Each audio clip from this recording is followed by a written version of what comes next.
The meeting of the Committee of the Whole now resumes. And I will invite the Attorney General with respect to his proposed amendments to Clause 1. Clause 31. Thank you, Madam I believe Chair. it was called already. Yes, Madam Chair. And then we'll invite the Leader of the Opposition. Thank you. Madam Chair, Clause 31 falls under Part 4, Civil Asset Recovery. Clause 31 treats with the manner in which you launch the criminal investigation, who ought to be treating with a criminal investigation, for what matters, at what standard, and then referring that to the Director of Public Prosecutions, and then the DPP, if satisfied on evidence that is sufficient, asking the trustee to go to court. We propose in the circulated version that we insert after the word investigation, as it appears in Clause 31, the words specified offense, for a specified offense. Specifically, that ties back to the interpretation section, where we have defined specified offense to mean an offense under the second schedule of the Proceeds of Crime Act. So it is only that there can be civil asset forfeiture recovery and referral of matters to the DPP where investigators, being police, customs, and BIR, are involved in the course of investigating a proceeds of crime offense.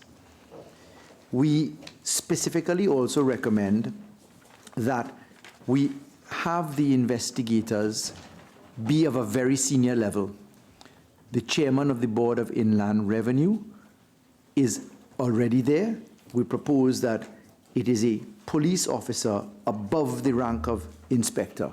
In other words, then you're getting to senior superintendent, assistant superintendent rank. In subclause 2, we propose, Madam Speaker, that we delete the words "there is sufficient evidence to pursue criminal charges for a specified offense," but "there is sufficient evidence that the property is recoverable," and we replace it instead with the words "there is sufficient evidence to pursue criminal charges for a specified offense, but there is sufficient evidence that the property is recoverable property." We go further to say in what circumstances that should happen, and we say that that should be in the circumstance where the defendant, whose property may be the subject of a property restriction order, has 1, absconded from the jurisdiction, 2, is outside of the jurisdiction, 3, is too ill to face trial, or 4, has died. In the round, therefore, Clause 31 is intended to provide that where during the course of a criminal investigation for a specified offense, that is proceeds of crime, a police officer above the rank of inspector, the controller of customs, or the chairman of the Board of Inland Revenue has reasonable grounds to suspect that the offense involves recoverable property, he may forward an investigative report to the DPP. 2, where upon receipt of an investigative report under subsection 1, the DPP is of the view, A, there is insufficient evidence to pursue criminal charges for a specified offense, but there is sufficient evidence that the property is recoverable property. B, the defendant whose property may be subject of a property restriction order has absconded the jurisdiction, is outside the jurisdiction, is too ill to face trial, or has died, and an application should be made for recoverable property to be forfeited to the state, he may refer to the agency. So, Attorney General, just out of an abundance of questions, just to ensure that I'm following. Yeah. You're proposing control of customs? Yes. Okay. So Madam Chair, yes, I was just about to tell you that in the draft which has been circulated, unfortunately, we omitted the inclusion of deletion of the words customs officer and replacing with control of customs. So, Madam Chair, in the circulated amendments, B, if you see capital B, in subclause 2, right. So forgive me, it's actually capital A. In capital A, in the paragraph B, we're saying insert after the words police officer the words above the rank of inspector. And then we should right under that B put in a paragraph C, which should read as follows. Delete the words, open quotations,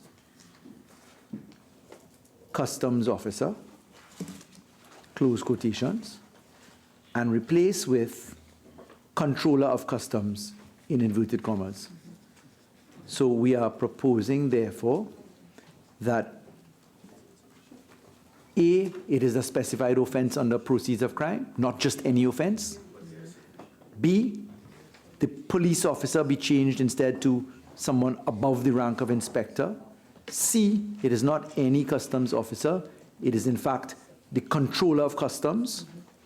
And then we are saying that the DPP must be satisfied, firstly, that there's insufficient evidence to go the criminal route, and then secondly, that there's sufficient evidence that the property is recoverable property. And then we provide further that the defendant whose property may be the subject, in circumstances where he has absconded from the jurisdiction, is absent therefore in that category, outside of the jurisdiction, too ill to face trial, or has died, that the DPP may consider referring that to the trustee. So, Madam Speaker, Madam Chair, this is to hone in and limit it only to proceeds of crime offenses, as we have excluded taxation in the manner that we have in Clause 4, and to narrow this down. That's the rationale for the government's proposed amendments. Member for Point of View? Just for some clarity, the amendment that you circulated, there's an addendum to it, right? So in the amendment that we circulated, In Clause 31. What's missing to C. to that would be the subparagraph C, which is under the capital E. So what you need to put in there, as I've dictated to the chairman, is replace customs officer with controller of customs. Right. And then you mentioned something with DPP. Is that an additional thing? Or No, the just DPP was assumed? always there. Yeah. What we're doing now is we're broadening the circumstances that the DPP may act. Yeah. We received advice, actually, from the lawyer that did the unexplained wealth order in the Harrods case. That same lawyer who acted in the UK case, that lawyer advised us that we should cater for people who have absconded from the jurisdiction because they may just frustrate justice, people who have died, people who are outside, or people who are too old. Yes, the O'Halloran circumstance, the SIS circumstance, all of those things fall into the kind of considerations. Sorry? Absconded. One may allege, right? Panama is a non-extraditable country, and SIS has just gone to Panama. There are lots of questions concerning that particular activity. Trace back the O'Halloran Twin Towers up in Canada. Yes, that could very well be the possibility. The PR, well, let me not go into matters otherwise. they're pending. Nothing sub judice. Yeah. But the point is that this is intended to catch that. And yeah, the O'Halloran would be a circumstance to be caught.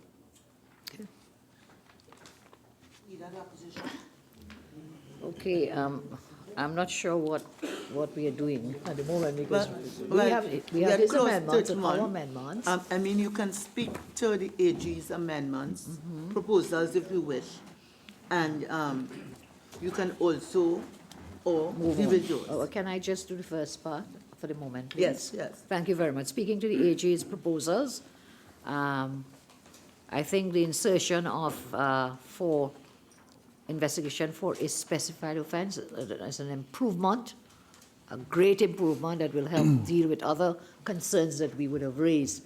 Again, our major concern, one of, was the fact that this thing was for any offense as contained in your criminal conduct defined in the interpretation section. So with this in your interpretation section and here as well, I think that goes to improving the law to a great extent.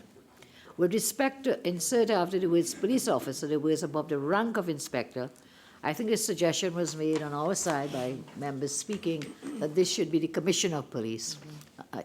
Let me continue. I think there is some inconsistency in your amendments and in the bill where you have, you've changed the comptroller. When you're dealing with the BIR, you've used the word comptroller in some parts of the law, and in this part, you're still keeping. Yes, so later customs. on, we just refer to the police officer under this section, etc., because they must all go back to as it's defined here. So it's not inconsistent. I raised the same question of the drafting team, and they referred me back to the origin of the discussion, which would be this clause 31. That's fine, but just give me one moment, AG. I want to see. You have the chairman of the BIR here in the existing clause 31. You're amending to give a higher rank for the police officer. Yes? But in another part of the legislation, you did not have the chairman of the BIR. You had the comptroller. You want to take me to where that happened? Well, can we agree to come back as we go along? It should be harmonized, Yeah. for certain. Can you just find it for me? I know we spoke of it earlier. Please? Okay, that's the first point.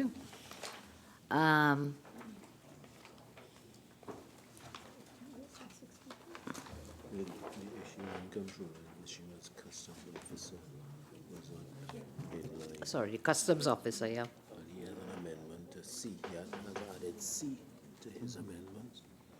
He has a C that. AG, one moment, I'm Sure. looking at your proposals where you have a C. He's now added it. He's added that, No. to see what? I'm sorry.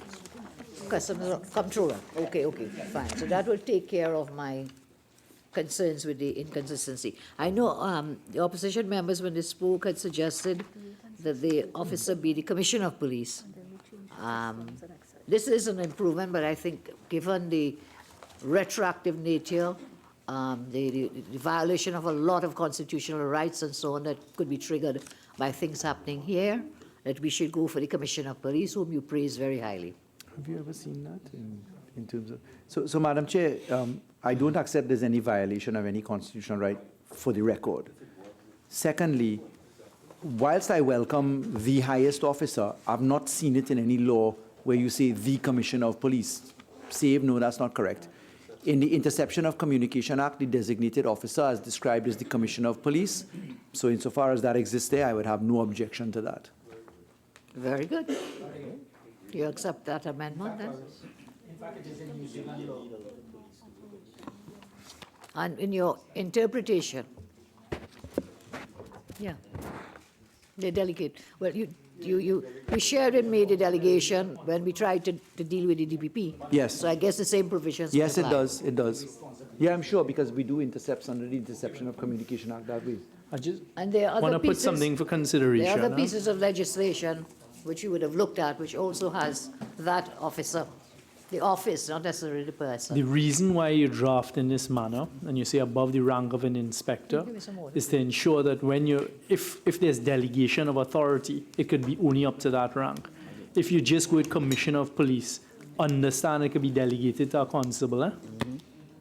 Yeah, I think, whilst I agree with you, through you, Madam Chair, the fact of the designation provides a level of accountability and responsibility. 'Cause they would and have to refer back to the level of- They would Commissioner. have to go back to the Yeah, commissioner. that is what that's is right. required in society. So this will prevent, with due respect to officers, a rogue officer who may take it upon himself to begin this investigation. So that might be the case, but if we look at the most serious of circumstances, interception of communication. Yeah. In interception of communication, we defined CDS, director, and commissioner specifically. But Minister Young's point is a very powerful point, which is the delegated authority, because under the Interception of Communication Act, very low-level officers can actually act by way of the delegation. But So they so did we want to do the two? Would they not then have to go back to the Commissioner of Police? Yeah. Yeah, so that is a check and balance there. I'm looking for the possibility of a rogue officer who decides, I don't like Faris Alwari, Mr. or MP Faris Alwari, and I go there and start an investigation and trigger off this whole thing. I don't like any of you.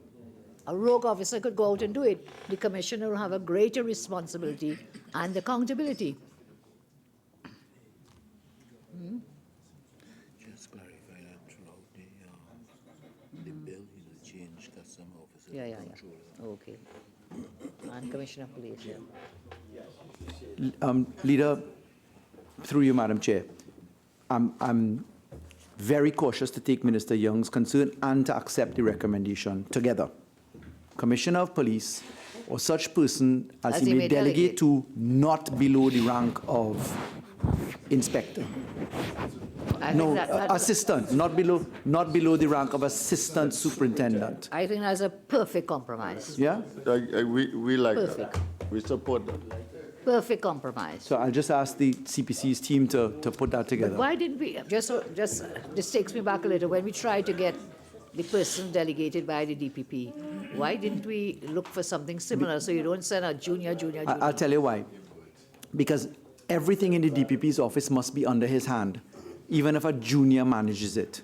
So the DPP or the assist or the deputies, they must actually sign off on it. So where under the money laundering provisions under the Proceeds of Crime Act, the DPP must give consent, or for bribery or for corruption matters, the DPP himself has to actually sign off on it. So the juniors do the work.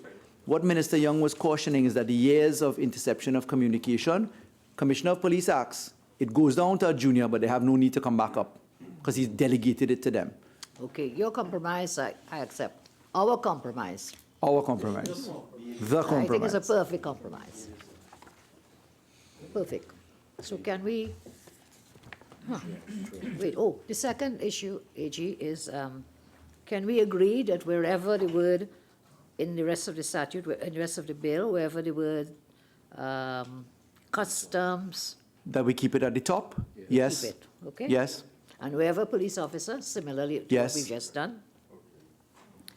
And the third one, is it customs, is it? So controller BIR, of BIR, comptroller. same thing. So we're ensuring wherever this phenomenon of these people acting Yeah. or performing functions appears, that it be confined to commissioner or his delegate, not below the rank of assistant superintendent, Yeah. controller of customs, and controller of BIR. Would not a similar problem, I'm curious if it's a controller problem, arise as with the, when you said that if you put commissioner of The- police, the if you go delegatee? too low down, yes. They must act through the controller. You're So sure of this? yeah. So raising of assessments, etc., that is the controller, sorry, the chairman, and the controller under the customs law. It's only the controller that can do certain functions. It must come to the controller's desk in the raising of assessments, etc., because it's at that point, if you look at section 223 of the Customs Act, 222, 221, where you're dealing with the impositions of fines, etc., the hearing is before the controller himself. Well, certainly, I think we have found a compromise. We will check that because there will be an opportunity for opposition members to participate in the Senate. So we'll fact check those matters and if need be raised necessarily. Sure. But we will take your word for it at this time. Yes, because we agree with the principle. The policy ought to be that. So, Madam Chair, Not getting to see in the amendment circulated by the No, it was there. government, We had things. if you look at capital A in subclause 1, A stands as it is, but if we get to B, if we strike off insert after, and we put the words instead, delete, and then we continue the words police officer, strike off the words, those two words, you see the words, just strike that off. So you say delete the words police officer, and now we're going to add in the following words, and replace with the words the commissioner, open quotes, the commissioner of police, or such other person delegated by him, not below the rank of assistant superintendent. And then you would strike a line through the rest of the words you saw in B, open quotes, above the rank of inspector. Right? So subclause B would read as follows. Delete the words, open quotes, police officer, close quotes, and replace with the words, open quotes, the Commissioner of Police or such other person delegated by him, not below the rank of Assistant Superintendent, close quotes, full stop. That's it. So we remain with custom officer or chairman. Right? And of course, you got the first one where I added in a new C already, right? So that was the amendment to B, and then the C, as I read, would stand, which would be delete the words, open quotes, customs officer, close quotes, and replace with the words, controller of customs in quotations.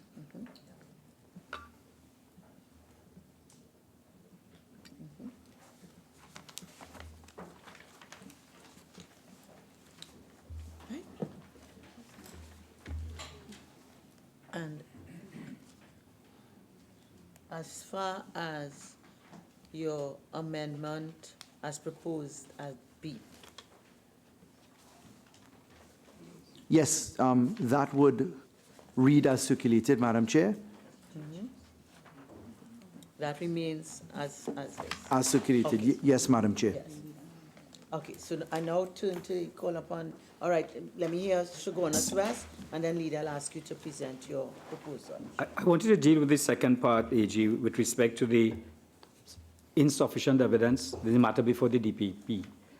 Having regard to the definition of recoverable property, meaning criminal property, terrorist property, and how do you reconcile the constitutional remit of the DPP now to determine that if there is insufficient evidence for a criminal charge, that you have sufficient, but the evidence may be sufficient for reference to the trustee for action. How do you reconcile that? Because constitutionally, in the context of the role and function of the DPP. Sure. So, first of all, it's a very good question, by the way. The role of the DPP is not conflated into this argument at all. There's a handover. So where the DPP has investigators talking to him, because they're talking about a proceeds of crime offense, a specified offense, and the DPP is going to see whether there's a criminal case to be answered. And the DPP says, look, I don't have enough, release that man, as happens, and an anti-gang matter, trafficking in persons matter, etc. The DPP at that point will say, I don't have enough to charge. However, I believe that there's enough for somebody else to do an exercise. In this case here, the agency, the trustee. The DPP is handing that over, but when the DPP hands that over, the DPP says, look, I believe there's sufficient evidence here. So it's not suspicion, because there would have been a course of investigation. He's actually handing a file over. Now, it's very important to remember that under the rules of discovery, that information must be presented. There's no, you can't hide the information, because if it's evidence, it must be discoverable, and in civil proceedings, you have to have discovery. So that evidence is discoverable. You've moved beyond the realm of suspicion. You're in now to sufficient evidence. But I'd like to tell you this. The DPP's office in the past, in particular in relation to quite a large matter, which is ongoing, so I won't name it by case, has gone to the civil courts and asked for worldwide Mariva injunctions and freezing orders and Anton Pillar orders. And in the Anton Pillar order regime, you're also condescending to answers too. So this has happened already. The DPP has already retained attorneys and gone to court in matters. In fact, Minister Young was involved in that matter, as a matter of fact. I have done certain aspects of Mariva and Anton Pillar with court supervisors, etc. So I can tell you that that regime exists as it is right now. This law doesn't go any further than that. Okay. Leader of the opposition.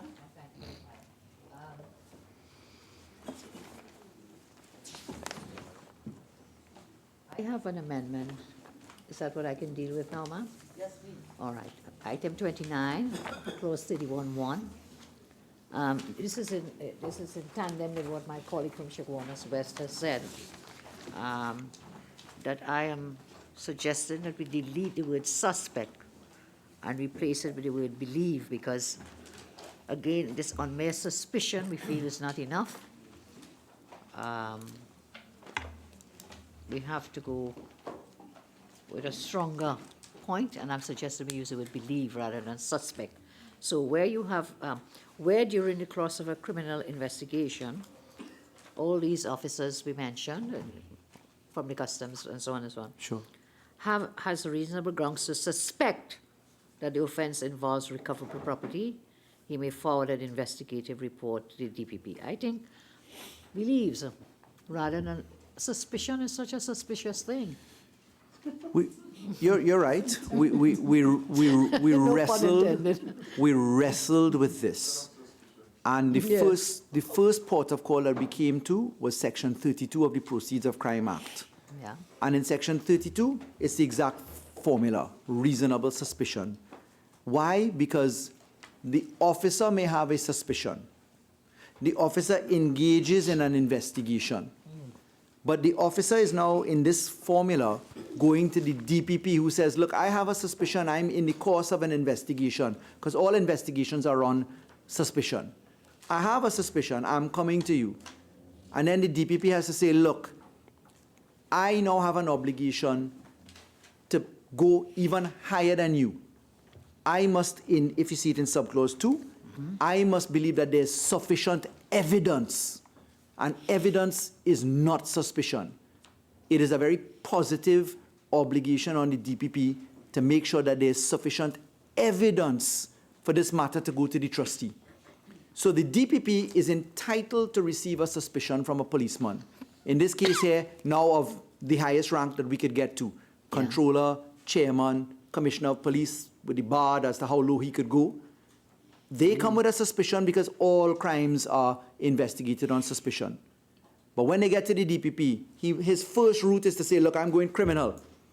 Only if I can't go criminal will I go civil if there's sufficient evidence. Stick a pin. Right now under law, the DPP has done and has the power to approach the civil court. And when he goes before the court, particularly if I could remind, the reason why we went with this sufficient evidence, and I know that you would know this, Siparia, under the Anton Pillar regime, under the Mareva injunction regime, there are very specific standards to be observed. You have to have full disclosure. It must be in the primary document. It can't be buried into the affidavit. You must effectively come with clean hands. All of those things prevail in what sufficient evidence looks like. So the courts have said in the Anton Pillar regime, for instance, you can't come on a fishing expedition. In the Mareva injunction, there's in fact the undertaking that you're not being frivolous. So that's why we balanced it with clause 43 in the compensation aspects. So we have confined ourselves to what the law looks like right now. So the DPP removes the policeman on suspicion. The DPP must be satisfied that there's evidence to ask the trustee to go to the court. Okay, I want to go to an amendment to clause 31.2, but I will go back to 31 as a whole, in the round as AG likes to call it.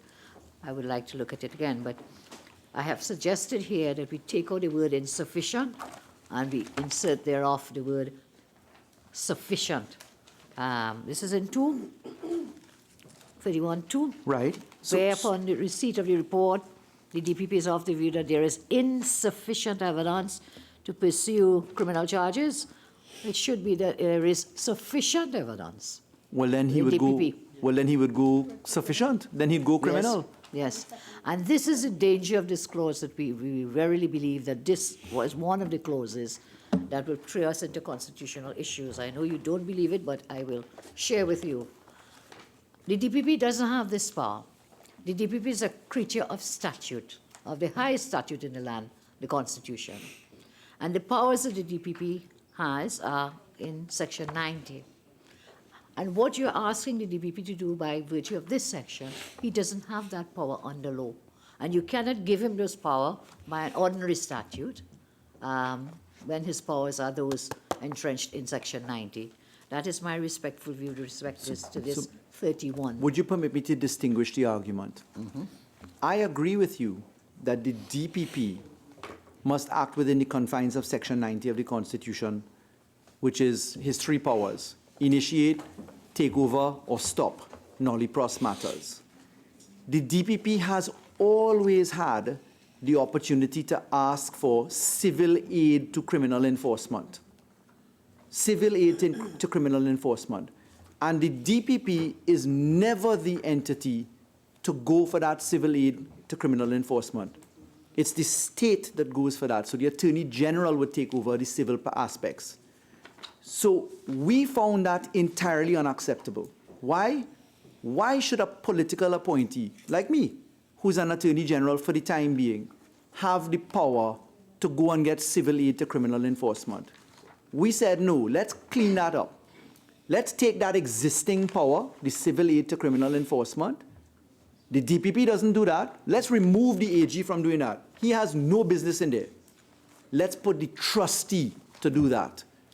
And therefore, I'm attempting to distinguish the argument raised by you to say, number one, I agree the DPP ought not to have that function, but this law does not give him that function. Number two, this law is in pari materia with the fact that the Attorney General, by way of civil aid to criminal enforcement, has the power under Section 76, subject to Section 79 of the Constitution, to go for civil aid to criminal enforcement. We say that is inappropriate. We don't want any political creature in this dance. Bring the independent trustee forward, appointed by the JLSC, that's equivalent to the functions that should be existing, or the president in own discretion if the prime minister and leader of opposition can't agree upon the circumstance. So in effect, I'm agreeing with you, but distinguishing the point to say that we're going even better. Well, with due respect, if it is you want to clean it up and you want to get all of that out, there is a process. You cannot just do it like this, by the back door. It's not, Wait. The Sure. Constitution is very clear. Section 90 is deeply entrenched. The powers given to the DPP are those in Section 90. If you want to get civil, what you said, civil aid to criminal enforcement. through the DPP, then change the Constitution. No. Give him the power. That's not what we're saying at all. But that's what you're saying, No, sir. ma'am. No, ma'am. What we are saying is the DPP under subsection 2 says, I'm out. I don't have sufficient evidence. Here's the file to the trustee. You do what you have to do. The DPP is not the claimant in these proceedings asking for this. It's the civil asset trustee. The same way the DPP does have the power right now to say to the Attorney General, I'm out. AG, you take civil aid to criminal enforcement. So we are not conflating anything under the DPP's hat in contravention to Section 90 of the Constitution. Far be it from the case. We're removing that odium from a political appointee, the Attorney General, performing this function. If you're saying that is his existing power in the law of Trinidad and Tobago, then So- that has to be changed by law Permit that me. is passed by Minister Young. the due process that is needed to alter the constitutional But provisions. we're not altering the I beg to Constitution. disagree with you again. Madam Chair, for the record, I'd like somebody who's actually done this in law, which is Minister Young, to put onto the record as a matter of fact what I'm seeing. Has the DPP ever acted where there are no criminal proceedings, AG? Has the DPP done any of these things you have mentioned, coming to you to get aid to civil Under whatever? my tenure, no, but I can tell you when John Jeremy was Attorney General, Well, a lot of acting in things a... happened there, no? Well, yeah, a lot of A lot good of things things. happened then. I'm Piarco not sure. Airport inquiry, all sorts of I'm things, not sure. very good things. So a lot of things happened then. What I can tell you is that the state has always had the Attorney General under the Constitution acting in civil matters. But we don't think it appropriate that the Attorney General should be busying himself in this realm of civil asset forfeiture. Not at all. No political appointee must be in that I agree with you, dance. sir, but you have to change the law in accordance with the law. So where in this law is the DPP doing that? You are asking the DPP here, where there are no criminal charges, there are no criminal proceedings, he must make a determination on the sufficiency of evidence. And then do what? He refers the matter to To someone someone else. to do the thing. No. He's but taking a step. He does not have the power in these, sir. This is my respectful submission. We'll fight it out in the court of law Okay, when I the think we time marked the comes. spot. Okay. We'll fight it in the courts. Member for Oropuch West? Yes. Honorable AG, so in proceedings with the hearing, take for example for an objection to confiscation at any time, what is the role of the DPP then? Is it then he would apply to the court for an unexplained well declaration No. against a person? No, that would be to breach the Constitution. Only the Attorney General can act for the state in civil matters. So the he cannot- DPP, sorry. under Section 90 of the Constitution, has 3 specific powers. He can initiate prosecution, he can take over prosecution, or he can enter nolli pros, meaning he can stop prosecution. The DPP does not take a step other than handing it over after saying he is satisfied that there's evidence to go on the civil route. He sends it to the trustee, the civil asset trustee, to go and knock on the door of the court. Madam Chairman. So, Honorable AG, so you're saying no application cannot be made in conjunction then with a freezing order? By the DPP. By the- yeah. Correct. The DPP has no rule in this.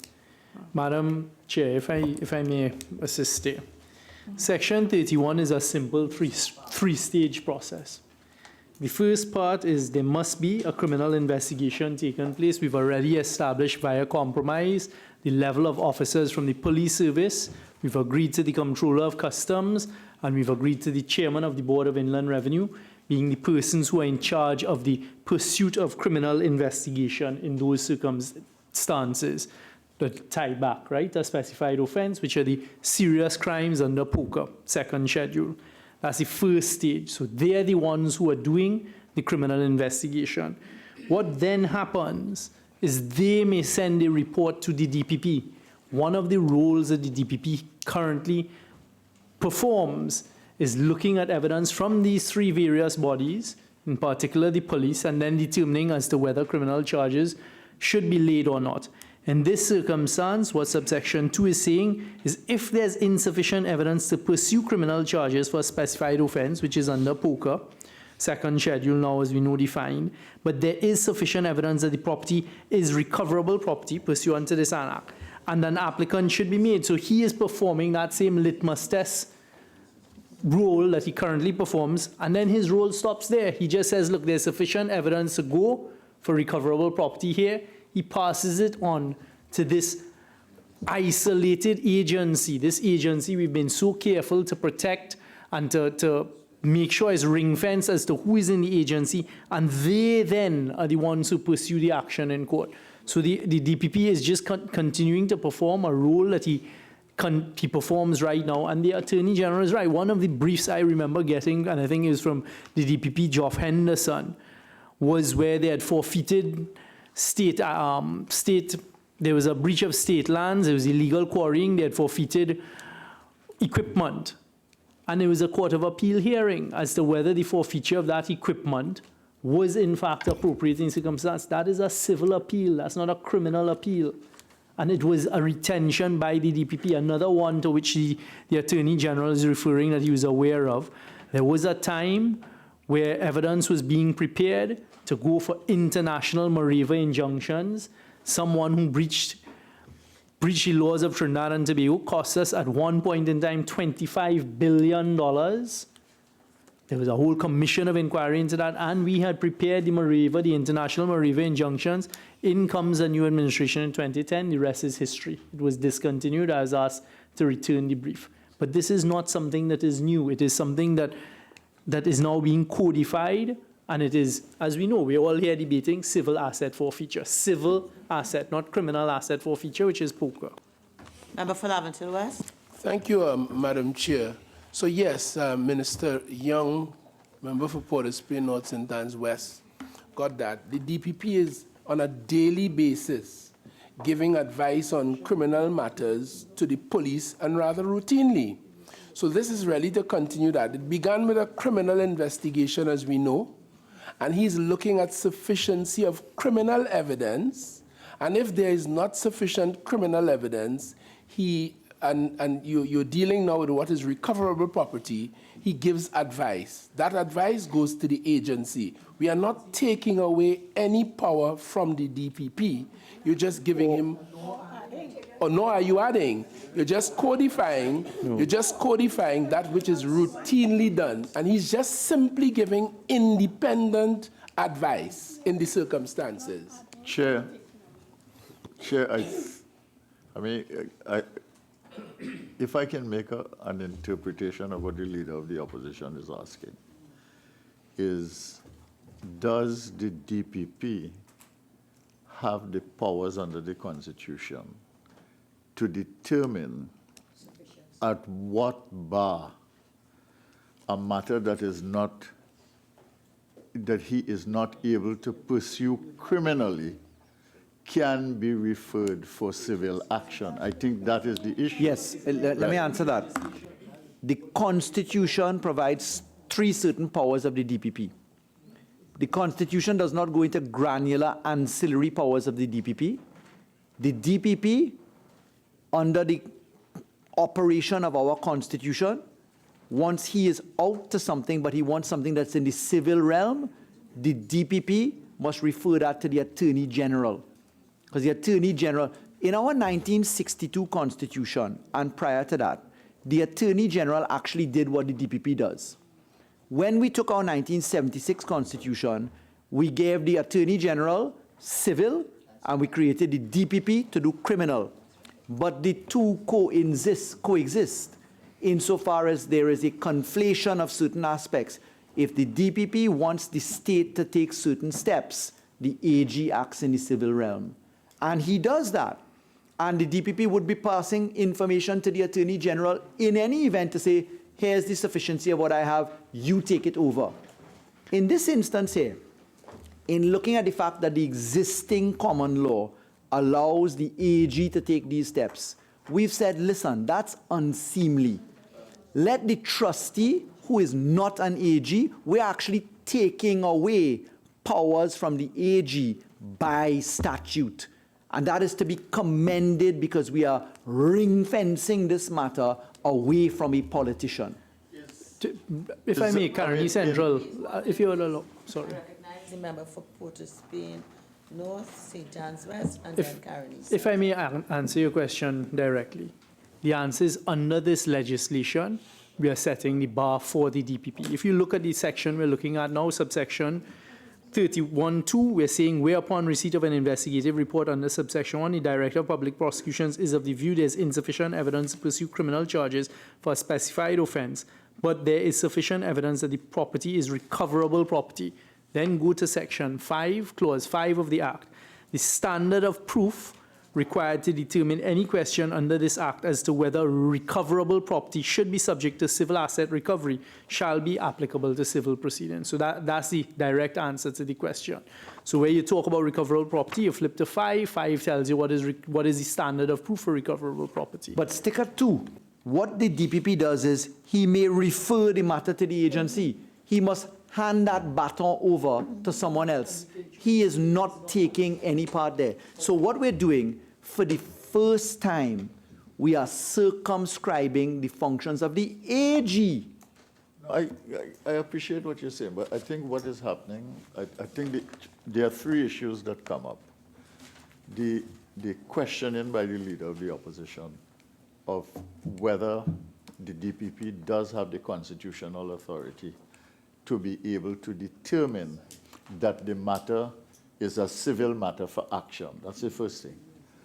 The second thing that is emerging is that this shall be done by the agency. But where does the agency get its power? Is it that the AG is now delegating his power to the agency? Yeah. And I think those, I don't know what. So permit me to answer that. Yeah, I'd like so to there's say no this. delegation? No, just a minute. I don't know what the legal rightness of it is, but I know that that is where the confusion is among those 3. Sure. Madam Chair, what we're doing here is we are in statute pursuant to Section 53 of the Constitution, where Parliament makes laws for the peace, order, and good governance of its country. Pursuant to Section 53 of the Constitution, we are effectively codifying a process of limitations. Without this law, the AG could act in the circumstances I've just described. And it has happened before. Secondly, Parliament, quote unquote, in its wisdom, has a presumption of constitutionality on its side, and Parliament is now saying, listen, this thing of civil asset forfeiture, it could happen already in the common law. A court could deal with that. Don't let the AG do it. Let someone else do it. So there's no delegation. You're ousting the AG from this process. You're ousting the AG for the first time ever. You're ousting the AG. You're ousting the AG by statute pursuant to Constitution from acting in this, because we believe that no politician should be involved in this dance. That is very laudable, sir. We agree with that. But so if I may, section, the AG speaks of section 53. The AG doesn't speak of section 54. So section 53 tells you, yes, Parliament may make laws for the peace, order, and good government. But 54 then tells you the process. So if you're interfering with section 90, which gives the DPP his powers. How are we interfering with Please, 90? let me finish. Sure. 1 minute, please. If you are giving powers to the DPP that he doesn't at present possess, you are in effect, you're doing an implied amendment of section 90. And if that is the case, you have a process in section 54. I'm not finished, sir. I gave you a lot of leeway in section 54 for things to be done. Now listen, what's happening here? Where upon receipt of an investigative report under subsection 1, the DPP is off the view. So he has to make a determination. He's off the view that there is insufficient evidence to pursue criminal charges for a specified offense. That's the end of his job under section 90. That's the end of his job. Look, there is no sufficient evidence to go down this route for a criminal charge. That's the end. He has to stop there. But you go on to say, where the DPP is of the view X, there's not X, but there is sufficient evidence that the property is recoverable property, you are now giving him, in my respectful view, a new power. He has to make a determination on the sufficiency of evidence as it relates to recoverable property. Madam Chair, if I may It is my distinguish. view, madam, it is my respectful view that you are, I think you use the word conflating, if I'm correct, that you are adding to the powers without using the proper process for making laws for the good order, good governance, and so on of the land. Madam Chair, Section 54 of the Constitution says, subject to the provisions of this section, Parliament may alter any of the provisions of the Constitution. Yes. First thing. Section 90 is Hold there. on. Alter may be read, in my view, as derogating from. So if I'm going to derogate from any of the powers given to the DPP, then there's a process to be followed. We are not derogating from anything. Secondly, the savings law clause in the Constitution saves the law prior to the Republican Constitution and the 62 Constitution. It has a And the existing law prior to the Constitution is that the DPP could have asked the AG at any point in time, as umpteen cases will demonstrate, to go and get civil aid to criminal enforcement. So under Section 6 of the Constitution, the Savings Law Clause, under the proportionality principles, Maraj, De Freitas, Oaks, Surat, you name them, Francis in our Court of Appeal, under all of these things, we are going no further than the existing law recognizes the law to be. So we are not interfering with Section 90 of the Constitution. Specifically, we are not derogating from Section 90 of the Constitution. Look, I accept that that doesn't stop someone from going to raise that as a question in court. What I can tell you, we have taken careful advice on this matter, and our view is that we are safe in doing this, because what we're doing is we're bettering the law. We're removing the Attorney General from having this functionality and putting it in a trustee. Have the saying, all good the road to hell is paved with very good intentions. Your intentions are noble, to remove the politician. Our view, and I end on that point, madam, is that you have to follow the process that is laid out in the Constitution. The AG mentioned, he mentioned 53 and I used 54, but if you go down into 54, we talk about altering and what altering means. And in my respectful view, that you're altering this in a way that is not consistent with the process set out in the Constitution. That is my respectful view, Madam. We agree to disagree. All right, so I'll now put the question. Chair. Member for Kamuta Mansi. Yes, before you continue, can the Honorable AG just on the clause 31(1), just read, please, for clarity, the persons that would be carrying out That would have this power? Yes. They would be the Commissioner of Police or someone who is his delegate, not below the rank of Assistant Superintendent. They would be the Controller of Customs and the Chairman of the Board of Inland Revenue. Okay. So, honorable members. can it read an officer as opposed to person? I'm sorry, I don't follow. Instead of being a person, a commissioner, the Commissioner of Police or such other person delegated by him, mean it should be such other officer delegated by him, not below the rank of Assistant Superintendent. Sorry, Madam, Just 1 minute. sorry, may I just add, whilst the AG is conferring on something there? Yes, member. It just dawned on me in a little bit of a conversation I was having there. As it currently stands, just to put on record how the application of the law and the Constitution currently exists with respect to the Director of Public Prosecutions.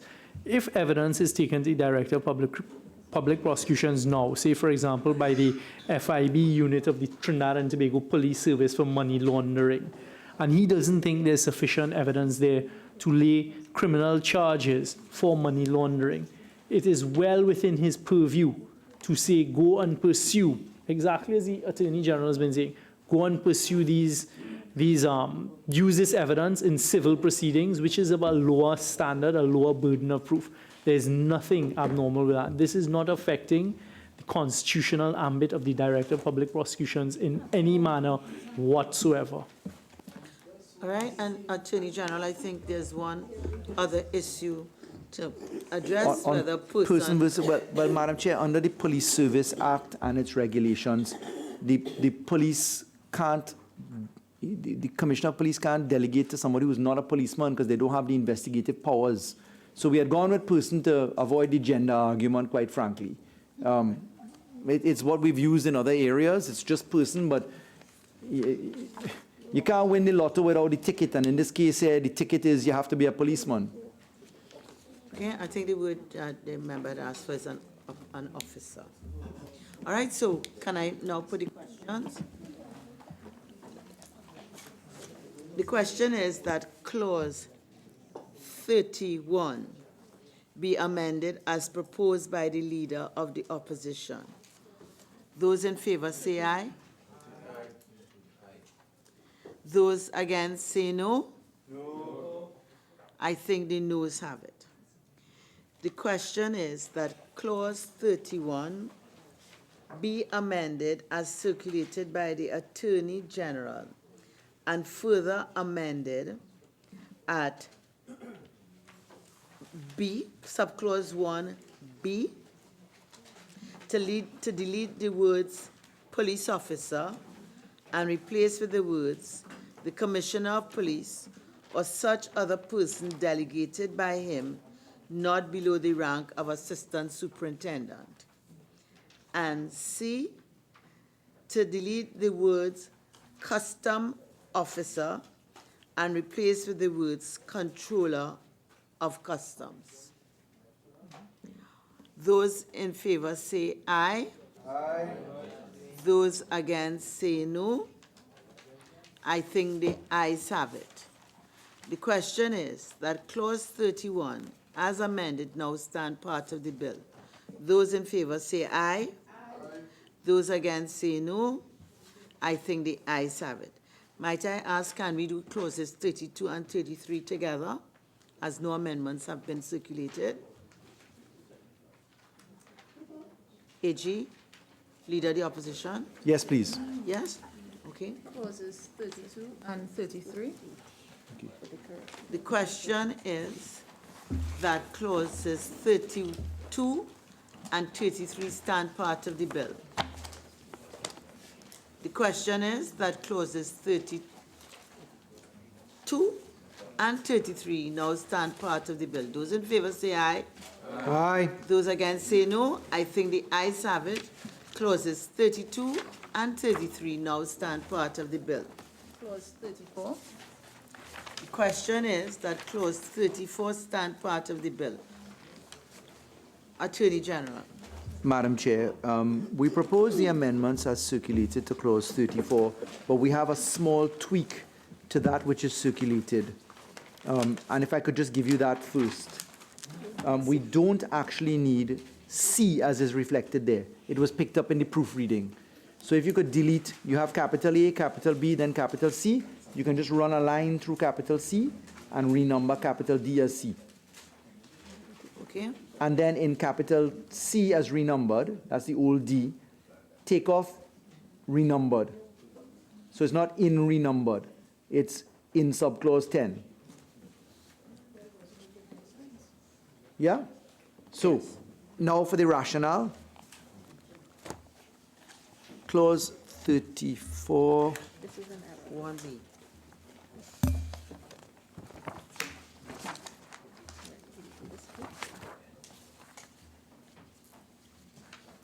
Right.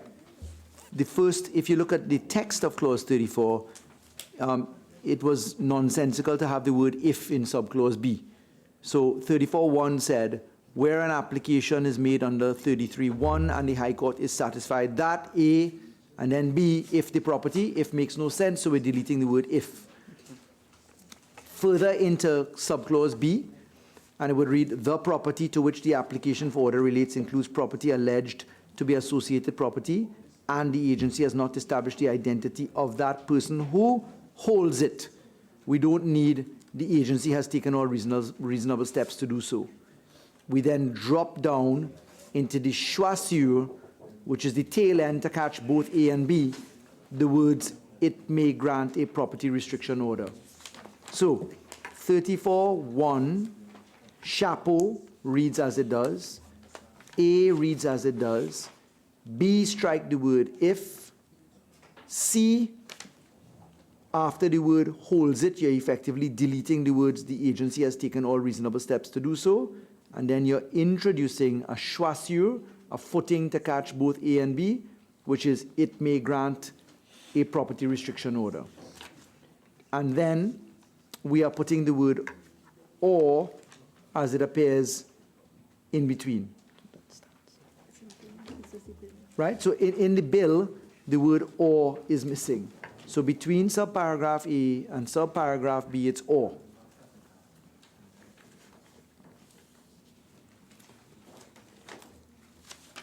So, Madam Chair, if I point out, 34.1 says, where an application is made and the High Court is satisfied that there are reasonable grounds to believe that the property to which the application relates is recoverable or associated property, or the property to which the application for order relates includes property alleged to be associated property, and the agency has not established the identity of the person who holds it, it may grant a property restriction order.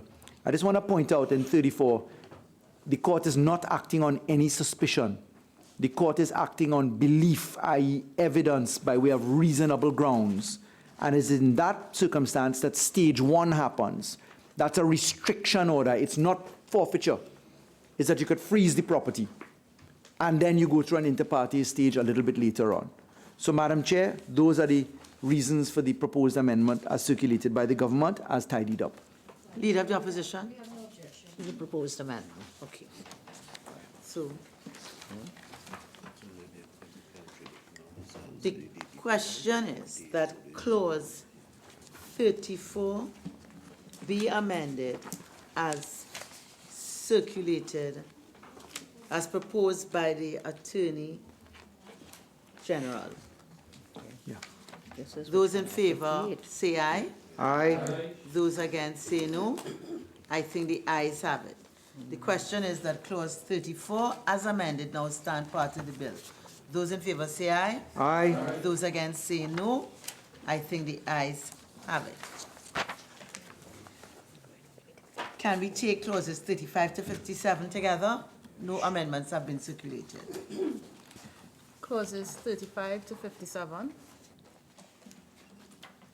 The question is that clauses 35 to 57 now stand part of the bill. The question is that clauses 35 to 57 now stand part of the bill. Those in favor say aye. Aye. Those against say no. I think the ayes have it. Clauses 35 to 57 now stand part of the bill. Clause 58. The question is that clause 58 stand part of the bill. Attorney General. Madam Chair, clause 58 is where we get to the unexplained wealth order. And we're doing a few things in the amendments proposed 51. by the government. Effectively, Madam Chair, we are insisting, and we will just make a small tweak to harmonize it with the manner in which we just did section 31, clause 31. We're saying that it should not be any customs officer or any police officer. We're going to ask that that be instead the controller of customs and the commissioner of police or a delegate not below the rank of assistant superintendent. And out of an abundance of caution, we want to include the express words that this must be during the course of an investigation for a specified offense, meaning only a proceeds of crime offense. As, of course, we have curtailed that to exclude matters of taxation after 6 years in the commencement, going 6 years back from commencement for taxation matters. What we have done further, Madam Chair, and this comes out of the debate, in particular coming out of one of the recommendations from Chaguanas West, we felt it prudent to include a threshold, Madam Chair. The Law Association did make a recommendation to us on this ground, and we were quite intrigued by that. We wanted to hear what the debate promoted, and we believe that it is appropriate to put a threshold in this so that people in this bracket who have wealth under $500,000 are not going to be the subject of this unexplained wealth order. They are excluded automatically. That's, of course, open to discussion here as to what the threshold ought to be. We have proposed $500,000. We're also saying that we should just simply tidy this up by adding in that the property is owned by the respondent or under effective control, and the property was obtained through the commission of a specified offense. So not that you obtain that property, as I'll come back and Aruka Maloney will quarrel with me for saying granny. Not that you obtain the property as the granny or the grandmother or the grandpa involved in this, but that property must be property which came from the specified offense. It came from drug dealing. It came from trafficking in persons. It came from white-collar crime. We don't want it to be anything else. It must flow from that thing which was under investigation. So this unexplained wealth order is now being anchored in very specific terms. Number one, to get into the dance or basket of unexplained wealth order, these three ranking entities must have been investigating a specified offense. What is a specified offense? The second schedule of the Proceeds of Crime Act, not including tax matters, which go beyond 6 years from the past for commencement. Secondly, we say people ought not to be subjected to this if they are under a threshold. So you're under $500,000 in wealth, you're out. We welcome the views of the committee as to what that threshold ought to be. I hear Port of Spain North, St. Anne's West. C, the property is owned by the respondent or under effective control. And D, that property flowed from the commission of the specified offense. So that's very careful, Madam Chair. It does not involve all the property you may have had before you had a run-in with the law. your grandmother's property, your grandfather's property that came to you, you inherited, you made a mistake with the law, all of that is safe. It is what flows from that offense. So we're tracing the drug dealer, the people that gone astray. That's what this is. So we have sought to tighten this law in a very careful way. That's the rationale for the amendments to this particular clause, Madam Chair. I note that in our list as circulated, as we tidy up capital A, which is on the first line, where we say delete the words A customs and we have or, the word or should be and. So we're deleting a customs and excise officer and replacing it with control of customs. Just a tidy up. It's falling out anyway, but just from a text point of view.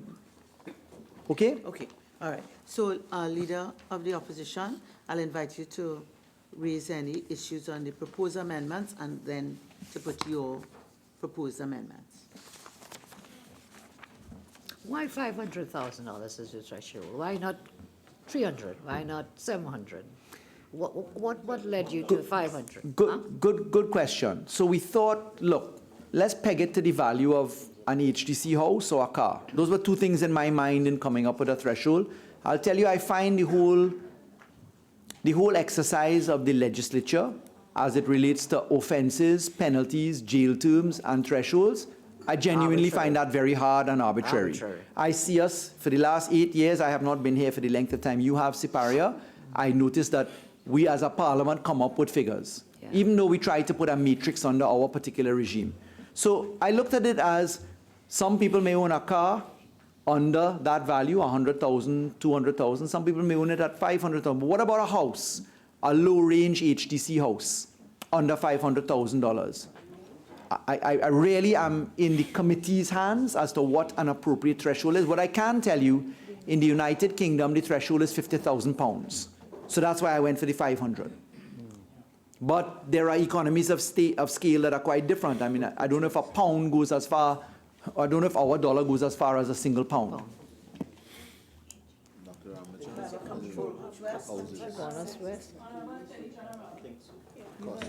A person has unexplained wealth if the value of the person's wealth is greater than the value of the person lawfully acquiring it. So who determines the value of my wealth and to determine whether it was lawfully acquired? Who does that? So who does that? This law is built upon, if you go to the earlier clauses, there must be a valuation exercise done. So when we look to the beginning of the bill, you will see that we have the application clause 4, standard of proof 5, orders in rem, criminal property which may be recovered, civil asset regime, establishment agency composition 32. Thank you. I would have been a long time in the dance had I gone the other way. So clause 32, the agency, this is on the other side, right? The agency to require an entity valuation, an equity valuation for a company and for property. So we deal with it on the civil asset forfeiture side. Your question now on the unexplained wealth order side, that is done by an objective standard by the court. So where the person is being invited to come to the court, if a court makes an order, the person must come forward and say, this is what my wealth is. Look, any one of us in this room here, for instance, have a really easy path to this kind of law. Why? We've been filing integrity in public life forms. We, unlike most people, have a full list of what our assets are and what our values are. So that's just an example. We would know what our values are because we've been declaring that for a long time. So that's done by way of, because the Integrity Commission asks us to do that, and we put values. I'm sure all of us have faithfully and scrupulously put those values. I certainly make sure to do that. But when we do that, we have that. So it's an object. The person that gives it, the object of the answer, is the person himself. And that person would come forward with evidence. But there is also implied in this the fact that the state, the investigating officers would have to say, well, look, we believe, because look at it, where the chairman, etc., responsible for financial investigations reasonably suspects that the total wealth exceeds, he may apply to the court in writing for an order asking for the respondent to file a declaration and answer questions. So the first threshold is that they have got to say, you own a property at X, the value looks at Y. And then a person turns up. And then they give their explanation on that. So there is a process, an obligation on the person attending for the application. The mover of the application has a certain thing to do, which is to say, we estimate that this property is worth X. Can the person just explain how they own that? So it's based on suspicion again, AG? It is where the chairman, police officer responsible reasonably suspects. Yeah, Yes. see, suspicion again. However, the court must be satisfied of certain things. Okay. And the court is satisfied. Look, after you fill out the information, what happens next is the question. A court makes an order under the Explain Your Wealth order only if it is satisfied after it has heard from you that you have not explained how you got it.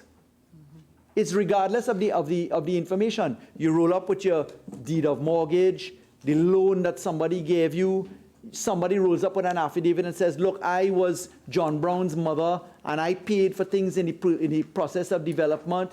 4 neighbors in the neighborhood say, well, look, this family has been contributing over the years. Yes, it was done on a cash business, but here's how we apply that. But remember, what we're doing in this clause here is we're saying that the property must be property which flows from an offense, not things in the past.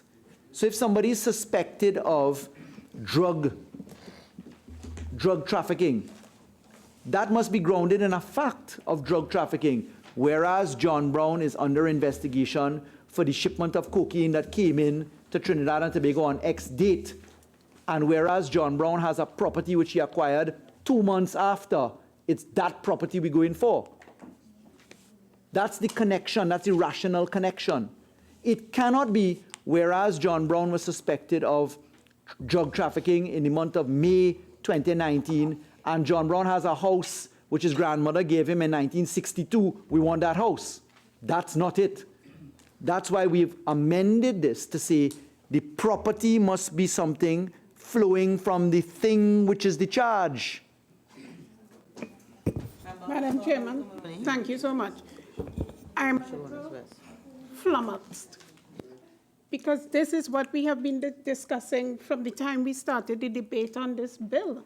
So I'm very surprised that Orapooch West be asking the question, which is the crux of this piece of legislation before us. And don't be Very surprised. We have to clarify things. We have to No, clarify. but this is what, this is, Don't be surprised. oh gosh. Why are you I didn't know surprised? there was anything else that we Yeah. could do that could surprise me. Yeah. Thank you. Thank you, Madam Chair. I am dealing with the issue of the threshold. Madam Chair, when we put the designated officers being the chairman of the Board of Inland Revenue, the Commissioner of Police, and his designate to the rank of Assistant Superintendent, and then you have the Controller of Customs. The threshold, I find that the threshold of 500,000 then becomes low, but then I have a concern. How are you going to deal with the gang members who may find that their exposure ought not to,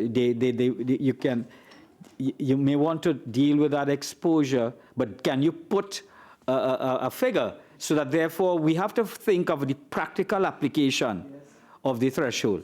Madam Chair, if I could just say this, and I mean this with greatest sincerity, Shagwanas West hit the nail on the head. The Minister of Finance was discussing this very issue with me. Now, let me put it this way. Let me tell you who we really intend on going behind. I'm sure all of us in the same intention, opposite and present in the government. We want gang members. Gang members likely to have gold chain, car, certain things. Yeah, we have the men in suit and tie in the white collar aspects, but they over the threshold. The gang members are the ones that could hide under the threshold. Now, something that the second schedule of poker does not have listed in it is offenses under the Anti-Gang Act. It's not there.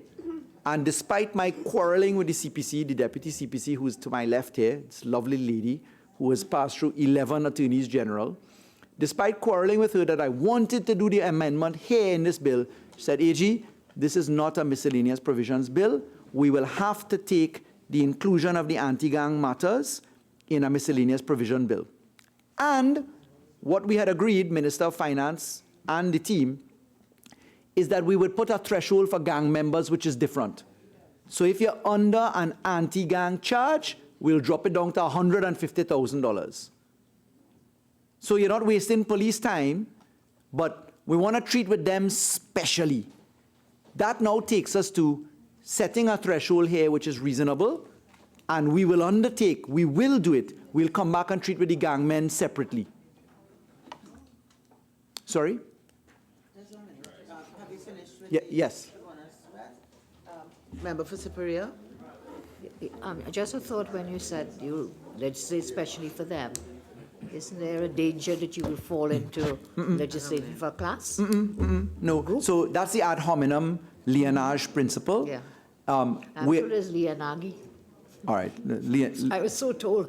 Forgive me. So Mendez, who's the man that is the leading guy on that point, calls it lienage, so I've borrowed it from him. It may be a different pronunciation. I don't know, right? Doesn't matter. So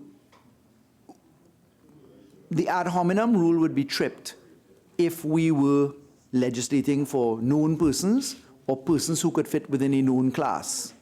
However, I can tell you I in fact drafted Explain Your Wealth for the Anti-Gang Act, but I removed it, knowing that I would take standalone legislation. So when I was doing the anti-gang legislation, I had a whole section on the ability to forfeit gang members' property on a civil standard basis. But I said, look, let's take that in the round here. So the national security argument in due process for persons treated with under the gang membership, I don't think it would fall within the type of class, an identifiable class, from a beneficiary class basis. So if it was like in a trusteeship position where you're dealing with an identifiable class of people who you were going to prejudice, then I think we would trip the rule, but not for offenders of the law. Well, we'll look at it in the round when you bring it to the Parliament. So the question is, how do we feel about the threshold? Not good. Well, there should be a threshold, surely. Well, there was none when you brought it after 4 years. We're in the Parliament now. We're here now. When you bring a bill, you listen to voices. Certainly. It's like a very ad hoc kind of, it's 500,000. What? Suggest a number.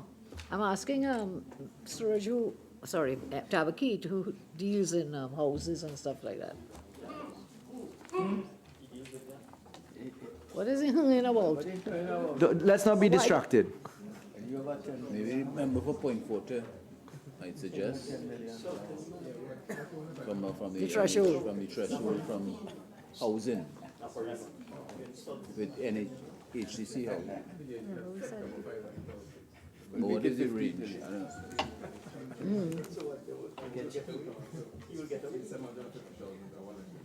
$1 million if you're excluding the gas.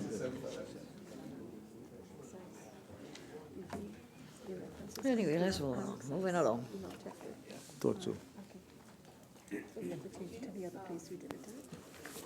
So, Madam Chair, just for the record and with the permission, we have double-checked the name, the Controller of Customs. It's actually the Controller of Customs and Excise. So what we intend to do is wherever we have used that term, Madam Chair, we're going to clean it up to read Controller of Customs and Excise for the record. Yes, Member for Laventille West. Off of a figure from the member for Siparia, which I did not hear. She left it I think that the question for whether whatever figures for the threshold, I think that is still being discussed on the floor. Thank you. I have no Member for problems. Caroni If you Central. The AG has decided this might be appropriate. I have no objection No to it. objection. But Madam Chair, let me say, I welcome the views of the whole So the VAT Act has the threshold at 500,000. The exemptions that we gave people for first-time homeowners was higher, $1.5 million for taxation aspects. The property market in Trinidad and Tobago, if you take HTC as the base market, you're not finding a property for under $750,000 in the range, in the middle. So if I use an HTC homeowner, where are we for that? You see, this law can always be adjusted over time. Where we start can adjust schedules. So I'm asking for the collective views on what there can be no policy behind this because there's so many variables to this. It really requires a collective thought on it. Member for Chaguanas West? I think, Madam Chair, I think this kind of threshold requires an analysis of the sociology of the society. And I think that from where I sit, that 500,000 seems to be, as the lowest threshold, and a practical working starting point. And that therefore, I would go along with this. Member for Carey Central? Yeah. I have no objection to the position articulated by my colleague.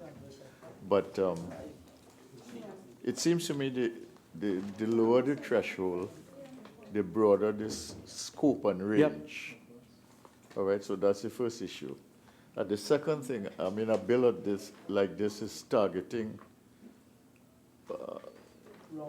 It's targeting different categories of law violators. Okay. So, I mean, one hopes that the low threshold will not alter the focus to simply people who operate at the visible level and ignore the invisible actors in the system. But I do think that a low threshold, 300, 400, 500, would capture the broadest range of actors in criminal activity. Okay, anybody else? All right, so can I therefore invite the Leader of the Opposition to deal with her amendments as circulated? Madam Chair, sorry, just so that I could give you what the government's final word version of the circulated amendments as tidied up would look like before you invite the Leader of the Opposition. So where we have 58.1, A, capital A, what we would say there, it'll read as follows. Delete the words, and then it says, open brackets, open quotes, a customs and excise officer, or a police officer attached to the branch of the police service responsible for financial investigations. So, Madam Chair, I want you to, if you could just write in, after the word officer, excise officer, you'd be writing in the rest of these words. Or a police officer attached to the branch of the police service responsible for financial investigations. And you're continuing to write, Madam Chair, and replace with open quotations,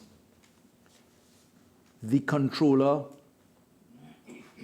of customs and excise, comma, the commissioner of, sorry, no comma, or the commissioner of police, or such other person designated by him not below the rank of assistant superintendent. Full stop, close quotations. That would allow you then, if you look to the draft, to delete capital B, those words insert after the words police officer, the words above the rank of, that comes out. renumber C as B, renumber D as C. So those would be our amendments. Much obliged. Now to the Yes. leader. Leader of the opposition. I think I have item 33 on my list, please. 32, I believe. Well, I believe this is, it's an insertion, and I don't know if, from my memory, I may be wrong, we take new clauses at the end. Well, it's really a sub-clause that you're adding, so She's actually correct. you can deal with it Or here. is that, It's not really a new clause in its certainly, entirety. if It's really a sub-clause. I'm so guided, madam. Yes. Thank you very much. Now, we had a discussion with 31 about the role of the DPP. In this part 5, which deals with unexplained wealth orders, there is no safeguard, there is no agency. And I want to suggest that we insert the DPP. I had argued strenuously against it, and the AG seems to think it can be done. And this is what this new insertion is attempting to do, to have some other body involved, namely that of the DPP. So where the DPP has signaled its finding under subsection 58A, 58(1)A, and he is satisfied that the total wealth of the respondent exceeds the value of his lawfully obtained wealth, the applicant shall, within 28 days from the date of receipt of the finding of the DPP, apply to the High Court in writing for an order. In this part, it was hereinafter referred to as the prelim unexplained wealth order, requiring the respondent to file a declaration, answer questions as required in relation to assets. I so move, madam. Attorney General. So, Madam Chair, I'll tell you that I genuinely struggled with the filtration aspects of this. Had long arguments with drafters and experts on the point. I was very happy with the handover of the baton in the civil asset forfeiture side, where the DPP says, look, I'm not high enough. I think there might be something sufficient. Over to you, Mr. Agency, to approach the court. So that one worked well because the DPP wasn't taking the full step himself. On this particular position, the unexplained wealth order is in effect the equivalent of a disclosure order by the court in civil proceedings, an aid to criminal enforcement via civil route. It has been utilized. I have certainly utilized it in the corporate litigation that I've done a lot of. I've used it in the companies regime under Section 245 of the Companies Act, where we ask people to declare their assets, and I have used it as a court requiring disclosure as to persons' assets under the Moreva injunction routes. I've used it in both places on umpteen occasions. I know it exists well in the civil law. The difficulty that we had here was taking the DPP into an active role that the DPP was not handing over to someone else. So the approach that we took was to take these officers, to have them go to the court, to have the court be satisfied that somebody should declare their wealth in relation to that specific asset which flowed from that specific offense under the Proceeds of Crime Act, not anything prior. And because the order which flows from the unexplained wealth order is a preliminary order, which can then be made final. If the preliminary order is made, it's at that point you go to court and say, look, these are my assets, here's how I bought them, they're mine. After that happens, if the court is dissatisfied with the explanation that you've given as to some or all of what you've said, the court can then go on to make an order that the difference between what you have said is the difference between what is your wealth and what you have demonstrated to be your wealth, that difference is to be paid to the seized asset fund. And of course, that then flows into how you can enforce that. So we were hard pressed to include the DPP as a filter in that exercise there. because of the conflation of the role of the DPP in this function. Because the DPP would not be passing the matter off, the DPP would in effect be acting in the matter. So the DPP would be acting in contravention of the Constitution, which required the Attorney General to act. Yeah. AG, one of the things that concerns us here, and I did share with some of your colleagues a letter from the Law Association. I've read it, 20th March 2019. Yes, but that seems at odds with the kind of time frames you had told this Parliament, you know, in getting a response. You said it took them about 10 months. 10 to 11 10 months. months, and then you took matters on board. But this particular section, in fact, is the one that seems to have caused the most worry, the unexplained wealth orders and the process in there. Well, you said you read it, but I've read it, yeah. I would like to raise this. And this is where we have some concerns too, under this one, with respect to the violations of the Constitution that we see. So, for example, in this 58.1, you get a preliminary unexplained wealth order where you're required to file a declaration and answer questions and so on. And they express concern that the Form 1, which will be pursuant to when the order is granted, you have to file this Form 1 from the statute.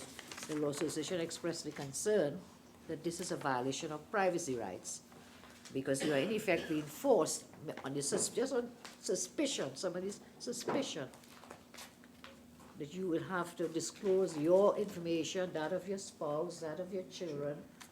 So it seems to be a violation of privacy rights, that you are being forced to do it, because if you don't do it, there is a sanction for failure. A person who makes a wrong statement and so on, if you don't do this, of course, you get the orders there against you and so on.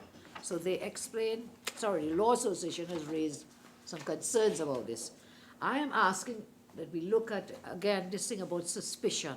So where we have reasonably, affidavit stated the identity of the respondent, I'm looking at 2 now, 58.2. B, the grounds by which the applicant reasonably suspects and should really be believes. Sorry, I get my paper, which is item 33. Yeah. Delete the words, the grounds by which the applicant reasonably suspects, and replace with the words, the grounds upon which the grounds upon which the reasonable belief of the applicant. So we are dealing with reasonable belief rather than mere suspicion. That's 58.2b. I'm suggesting an amendment be made. And then on clause 58.2b still, they said after the words lawfully obtained wealth, the words to be inserted is based. So those two proposals for 58.2b, Madam Chair? Yes. Okay, so Madam Chair, the reason why we went, so 58 says where the designated people reasonably suspect, they can approach the court. 58 subsection 2 provides that they must positively state the grounds by which they reasonably suspect. So we're not just saying mere suspicion. Then we get to 61. And 61 is where the court, having received that application, says, if it's minded to make a preliminary order, 61 says, where the High Court is satisfied that there are reasonable grounds to suspect. So let's stick a pin there. Let's jump immediately to section 32 of the Proceeds of Crime Act. A police officer may, for the purposes of an investigation in or outside Trinidad and Tobago into a specified offense, same as us, go to a judge, ask for an order. And in that order, if a judge is satisfied that the conditions in subsection 6 are fulfilled, he may make an order that a person being a relative or an associate of a person, and that's your children, your family, anybody, cohabitant, make a statutory declaration. Yeah, basically those are weird. those are criminal. But hold on. No, I'm going to come to that. Make a statutory declaration. Breach of a statutory declaration is punishable by imprisonment and fine. Identify items of property, whether in or out. Identify each property set out the estimated value, stating, etc. Look at 6, which are the conditions that the court must be satisfied with to allow, to make that person do a statutory declaration under penalty of law. 6 says this. May I ask, sir, are these persons who have been charged? No, So this is pure suspicion? This is suspicion, where a police officer may, for the purposes of an investigation into a specified offense, apply to a judge for an order under 2. And then they go on to say that a person, so not an accused, a person, a suspect. And here's the conditions in 6. The conditions referred to in 2 and 3 are, in the case of 2, reasonable grounds for suspecting. In the case of subsection 3, reasonable grounds for suspecting. C, there are reasonable grounds for suspecting.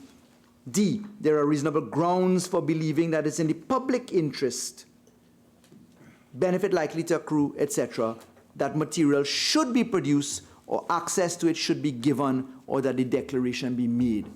Okay. So currently in the Proceeds of Crime Act, a suspect under an investigation by the police may simply approach a judge in an ex parte fashion, and the judge will issue a warrant telling you, go and make a statutory declaration and produce all the information if I'm satisfied that there's reasonable grounds for suspicion. So this order here, this terminology in Section 61 is exactly equal to the Proceeds of Crime Act. I beg to disagree. Sure. I don't have it in front of me, but my memory serves me right. You're saying where there's investigation of a specified offense. Yes. There is nothing of the sort under the unexplained wealth orders here. Sure. There is nothing about investigating a specified offense. So if I go back to our amendment to Section 58, we've anchored that in specified offense only. Well, let me refresh my memory here. Well, I read it, but there's a lot No, of them. let's go through. It's an important observation. There's a whole lot of amendments. So in our amendment to 58, we are saying that it's only for the specified offenses under the Proceeds of Crime Act.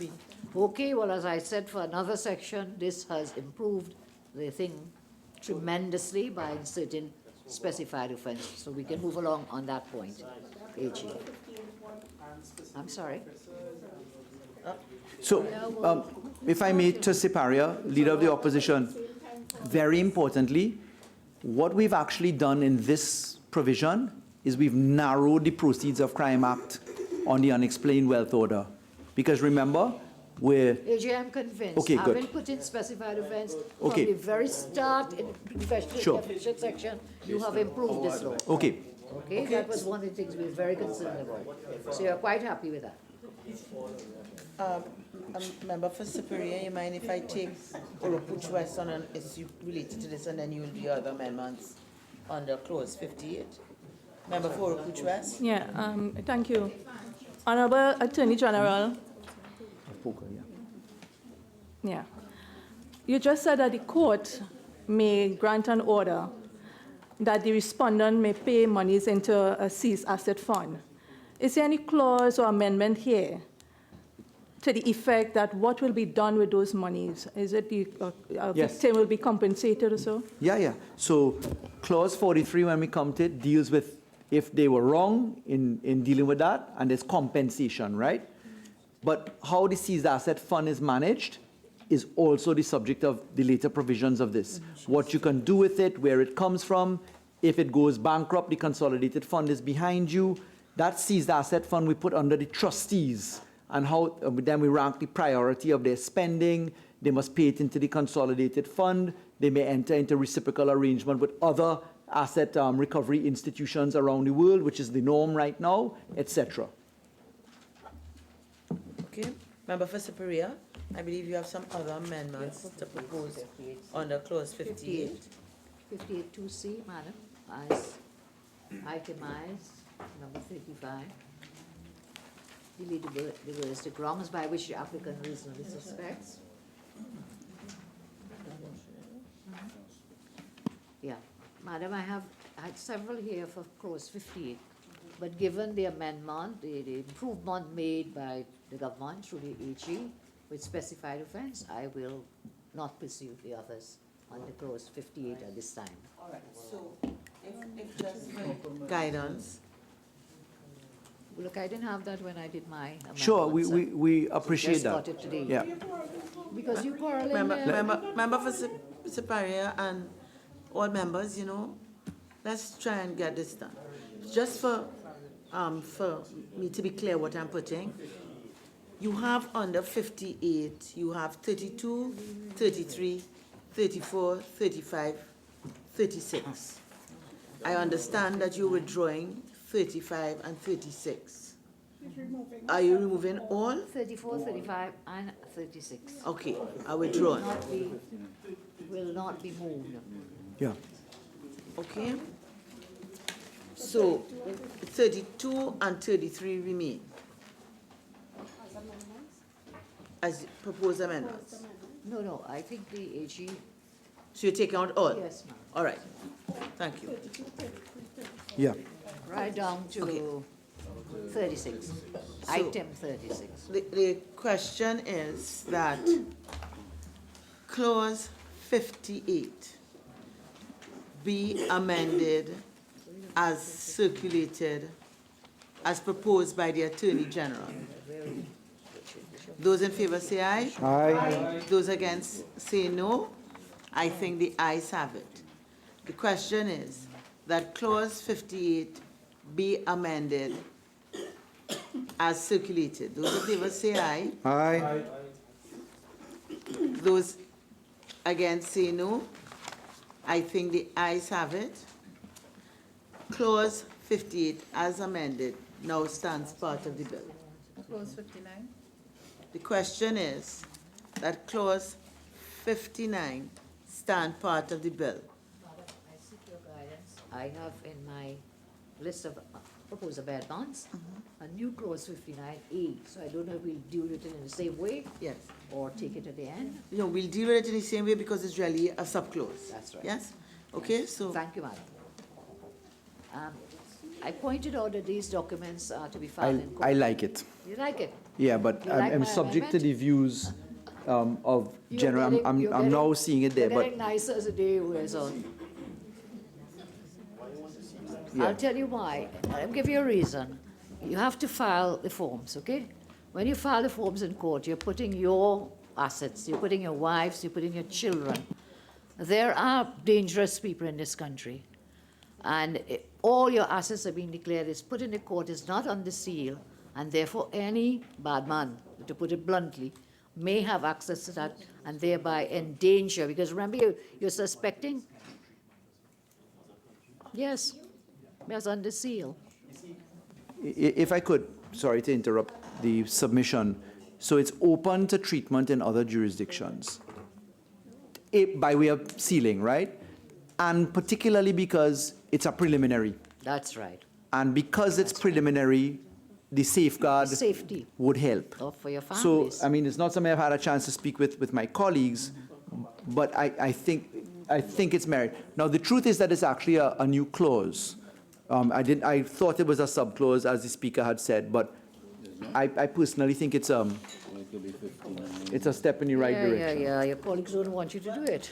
That's what's happening. But you will endanger your family. We You could put it as a substitute of 59 Yes, if it was agreeable, as It opposed was to a 59. substantive clause. Madam, 59 says a declaration under section 58(1) shall be in the form as set out. And then we can, being that an A and a B, Or 1 and a 2. a 1 and a 2. But I think it is I think what you all want is, maybe you feel you'll get one of us in something. There's somebody you will get somewhere. And you want to be, and that's fine. That's what the law is. And you do your jobs, we'll do ours. And you may want to publicize it because you feel it may bring political benefit and so on. But whilst it remains as a preliminary something, I think it is putting undue danger on the lives of people and their families. And therefore, we should give people that protection until they are actually found to have unlawful wealth and so on. Just before we move on, I'd just like to put my thoughts on the table.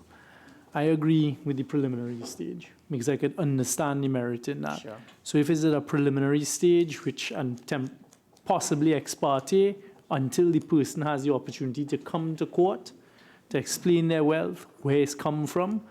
But I think we must be careful that the final order is not sealed. No, So up to that point, the preliminary point, and until the person, the respondent, comes to court to explain their wealth, I could see the merit in that. If we put it in a 59 subclause 2, if we took clause 59, a declaration under 58.1, which is the preliminary, shall be in the form set out. If we made that a subclause 1 of 59, and if we took what the Leader of the Opposition has circulated there as a new clause, and we put it as a 59 subclause 2 to say that it's under seal, well, then that would take care of it entirely. Of the prelim. Yep. I could see no objection to that. Because the declaration, as the AG said, is the preliminary part. Yeah, When you Yes. then get to the court hearing. 58-1 declaration, yes. We don't even need to do that, AG. You could just add it, don't make it to a declaration, and it shall be in the form set out, and shall remain sealed. And then you could say, until so declared by the court in its Well, discretion. or something if we like said it this Court way, otherwise rules. so a document Go back to the filed, court to unseal it. I mean, we tried to unseal the elder abuse documents. There are methods to unseal. But you couldn't resist I that. couldn't resist. I couldn't resist it. So if we were to say, all documents filed in the High Court under subsection 1 shall be filed under seal, then that would take care of making sure that in the preliminary stage, that's the eyes of the judge and the people only and nobody else. I thank you for accepting the amendment, AG. Thank you very much. I just wanted to put on record that I'm sure the member for Siparia did not mean to say that this government or any member of this government would want the documents not under seal for political reasons. I'm certain she did not want to Very say happy to that hear that, madam. about anybody on this side. I am very happy So I to would hear not that. like that imputation left on the There was no record. imputation. No It was imputation. an analogy. Thin skin. Madam Chair, All right, so if, all right, members, so let's get, you, okay? No one on that side would want to do that. I'm very happy to hear that. So let's get clear what the amendment is. They don't trust so them. Madam Chair, Somebody was reading out if we could just get into clause 59. Yes, So are the Leader of the Opposition's 37? honorable members, Are the Leader of the Opposition's 37? If we were to say, instead of new clause 59, if we were to put new subclause 59(2), and we would say new subclause, all documents filed in the High Court under section 58(1), because it's there that it happens, shall be filed under seal, and then full stop. Do you need to restate and make it subclause 1? Yeah, well, yes. Or would it just flow? No, you would have to renumber section 59, clause 59 as 59(1). Okay. And then we would say, Madam Speaker, Madam Chair, renumber. Yes, so the first one will be renumber clause 59 as 59(1), and then you would go insert after 59(1) as renumbered, new clause, new subclause 59(2), and 59(2) would read, all documents filed in the High Court under section 58(1) shall be filed under seal.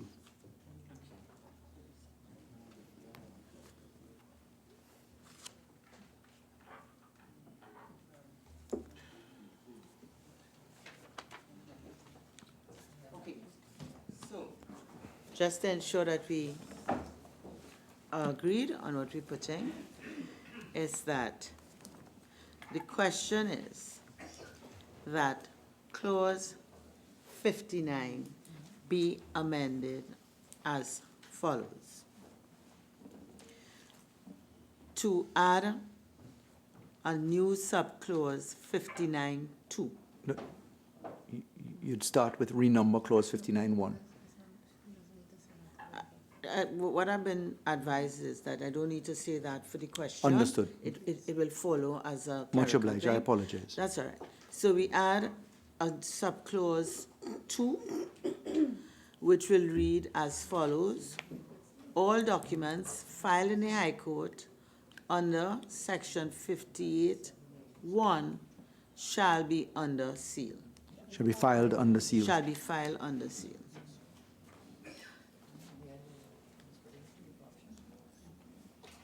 Okay? Yeah.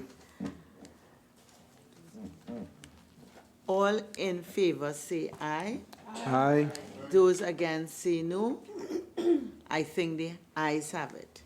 The question is that clause 59 as amended now stands part of the bill. Those in favor say aye. Aye. Those against say no. I think the ayes have it. Clause 60. The question is that clause 60 stand part of the bill. The question is that clause 60 now stand part of the bill. Those in favor say aye. Aye. Those against say no. I think the ayes have it. Clause 60 now stands part of the bill. Clause 61. The question is that clause 61 stand part of the bill. Leader of the opposition. Clause 61, Madam. I have something here. I've asked for clarification. 61(1). I find it really unusual that the High Court is to be satisfied there are reasonable grounds to suspect, having High Court to suspect. 61(1). Where the High Court is satisfied that there are reasonable grounds to suspect that wealth exceeds and so on. Is this right to have a High Court suspecting things? Madam Chair. Or is it that there were reasonable grounds to believe? So 61(1) is the opportunity where the court deals with the grant of the preliminary unexplained wealth order and fits within the language of the Proceeds of Crime Act, Section 32, as qualified by Section 32(6) of POCA, where it's reasonable grounds, and the court does that by issuing a warrant to compel the same things. So we kept 61(1) because it's preliminary within the matrix of the Proceeds of Crime, which does exactly the same thing. Leader of the opposition. I will take, well, not only, I don't want to do that, I'll fact check it and let him go with it at the moment. I have learned not to take every word coming from sitting quarters to be true, with greatest of respect. So I'm not saying it's the Attorney General. I think we both have learned Don't that. take the jacket. You know, I'm not giving you the jacket. So, ma'am, All right. the AG haven't said. So what you're really saying is you don't want to abdicate your responsibility Of to course, check. madam. Thank All you right. for understanding. Trust about Okay, 35. so that's with respect to, I think you have another. I have a second one, yes. Yes. In this one, which is 61(2), yeah. Where a prelim unexplained wealth order has been made under this section, a notice of making of the order shall be served on respondent. There is no time frame, with due respect, madam, and I'm suggesting Yeah, agreed. within 7 days be inserted there, I think it's prudent. because you would have gone ex parte. so- Yep, and there should be a compulsion to do this thing with alacrity, and 7 days is the usual time. Excellent. Okay, all right, so Making some headway, AG. Making some the headway. question Good is suggestions. that clause 61 be amended as proposed by the Leader of the Opposition at item 38.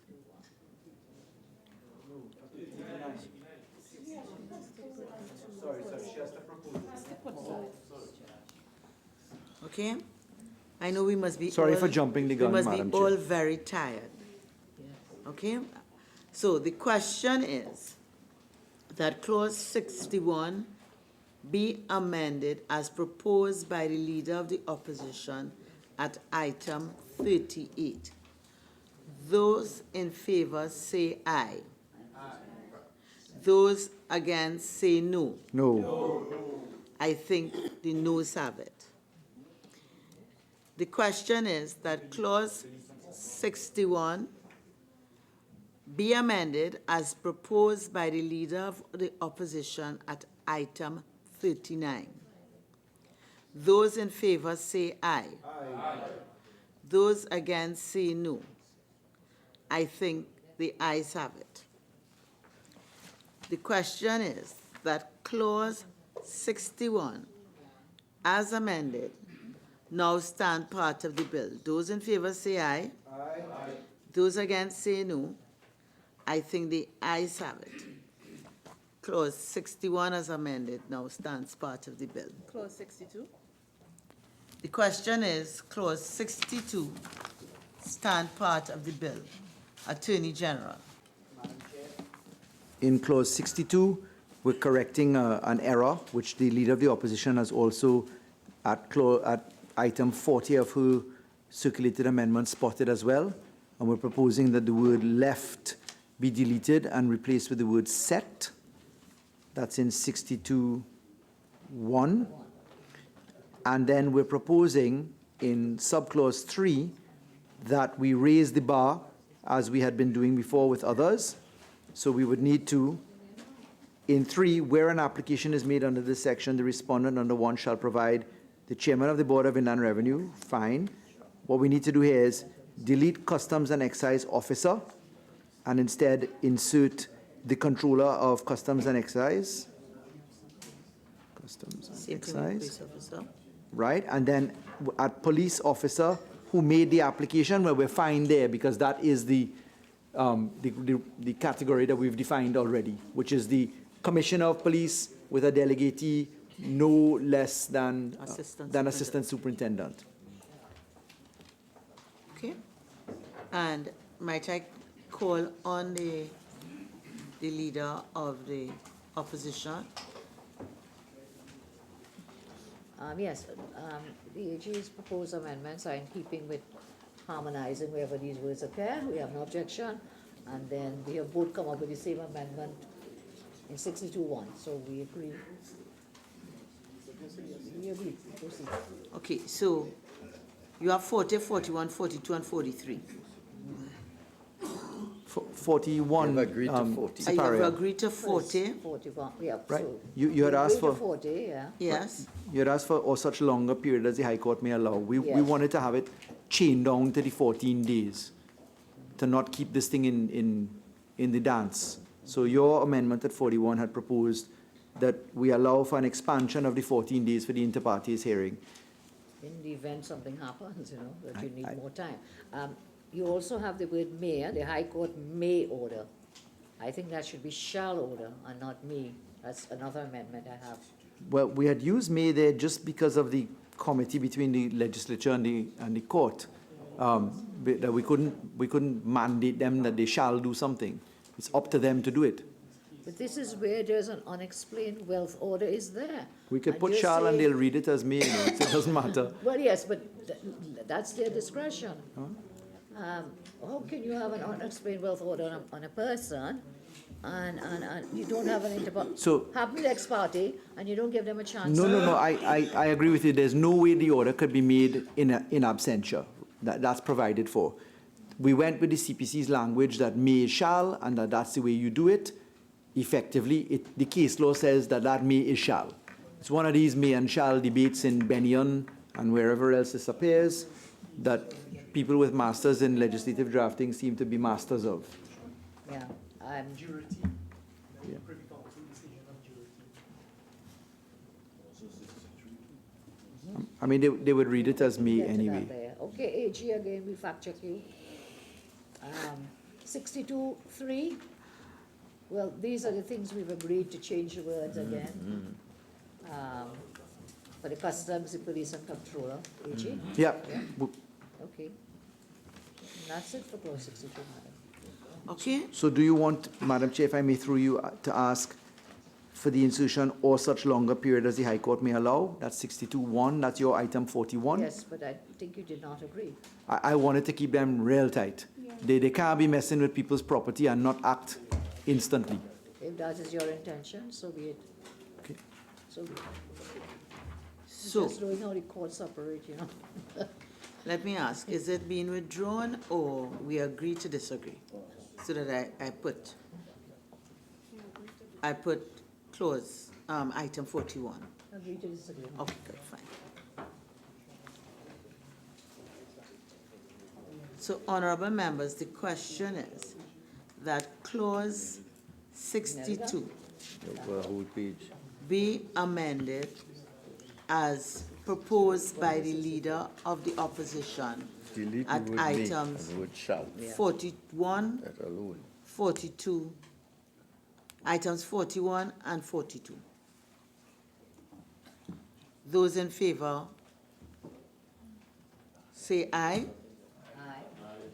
These are my amendments, madam. Yes, at 41 and 42. Yeah. Those against, say no. Well, no, because, okay, all I right, think yeah. the noes have it. Understood. Honorable members, the question is that clause 62 be amended as agreed at 62.1 to delete the word left and replace it with the word set. Those in favor say aye. Aye. Those against say no. The ayes have it. And further, that clause 62 be amended in terms of subclause 3 to delete the words custom and excise officer and replace it with the word controller of customs and excise. Those in favor say aye. Aye. Those against say no. I think the ayes have it. Honorable members, the question is that clause 6.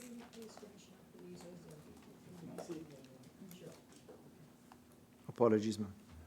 The question is that clause 62, as amended, now stands part of the bill. Those in favor say aye. Aye. Those against say no. I think the ayes have it. Clause 63.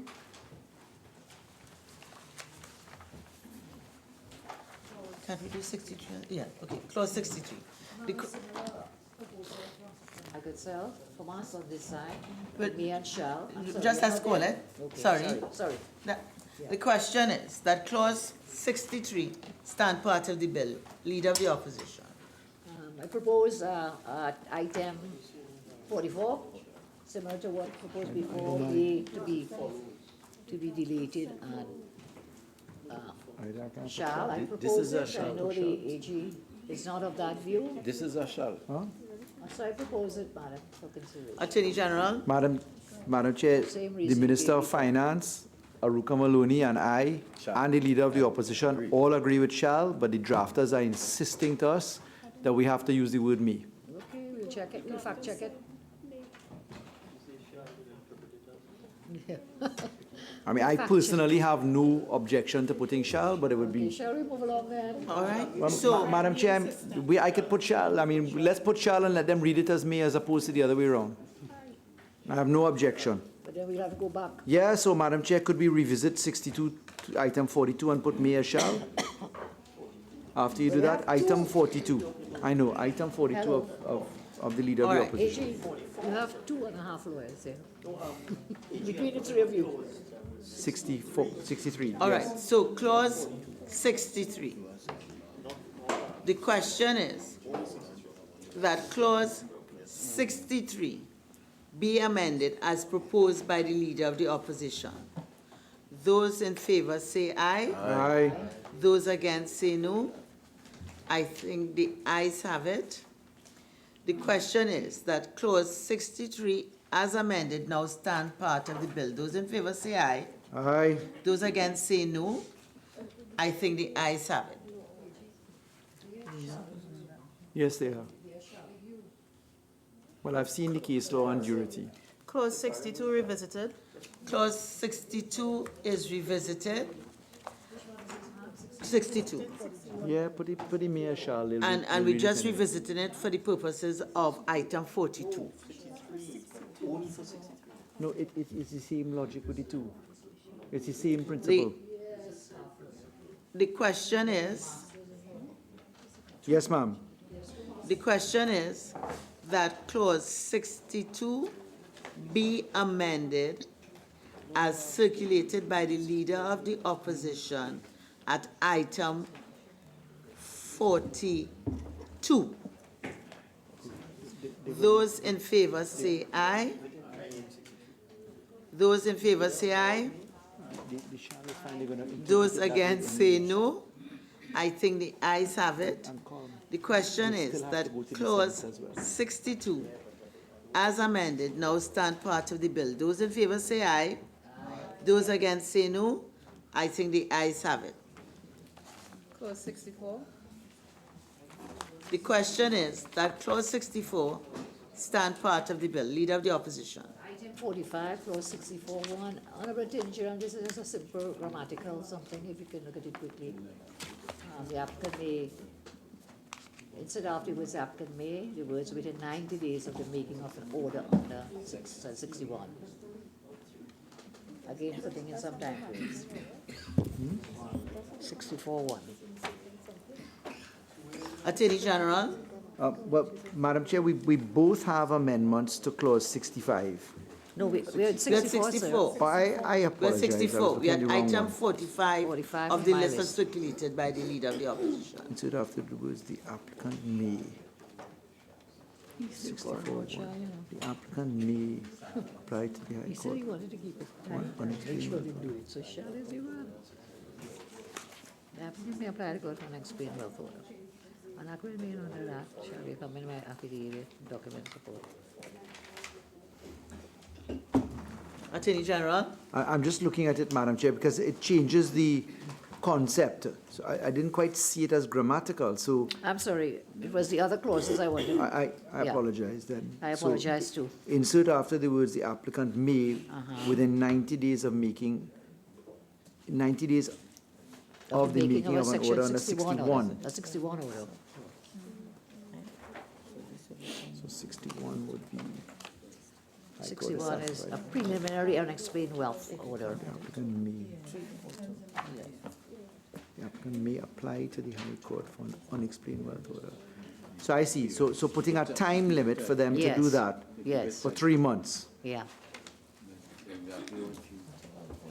Because if you don't do that, you could have this prelim thing there going on forever. So I understand the rationale for having it fixed. The problem is that we later in the bill go down to say that if you've made one application already, you can't come back again unless you have fresh evidence. And that's the problem. So we're keeping it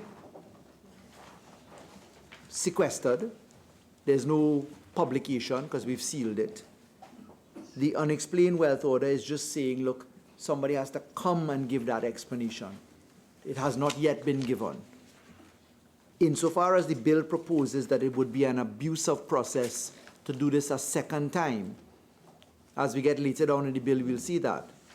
I would have a problem with putting the 90 days, because then you'd be effectively, Truncating it at Yeah. that point. But isn't that, whether it be 90 days or more, isn't that something you may want to do? When you brought your other pieces of legislation with for compliance with FATF, and look, I think you have to go back to get another order against, is it Iran or one of those places, or So- Korea? well, we did that already. So the Iran orders, etc., Yeah, are perfected in law. Right. Because we But you came had to back come and back. we did that. So you had a cut-off frame. Yeah, but you see, because this is an investigative tool, if you take a complex fraud matter and there's an unexplained wealth order, and we put a 90-day period and we're dealing with a conglomerate, there's no way 90 days will happen. So one size will not fit all in those circumstances. I think that the mischief is met by the fact that the person could apply to discharge the order in circumstances later down in the bill. So in the particular instance of complex fraud, 90 days may not be enough. What happens if we have an absconding person we can't serve, we can't find? I mean, there's some people we're trying to find all now to serve legal proceedings for a whole couple of years, and we can't find them in different circumstances. So I think that that's the mischief for the 90 days. I understand the rationale to make sure that, look, this thing ought to... Pending over somebody's head forever, for the rest of their life. If we went... Maybe for the rest of their life. You know, it's like some police investigations which have been ongoing for the past 12 and 15 years, and no closure.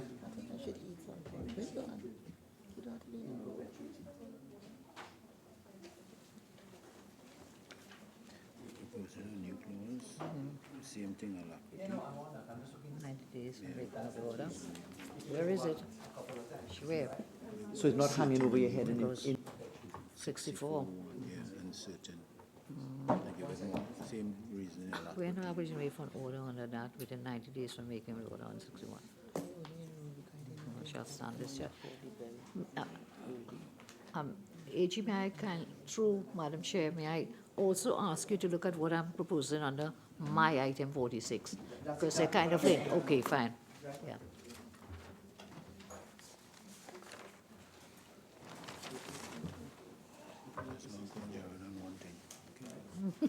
No, suppose he said more points here now. No.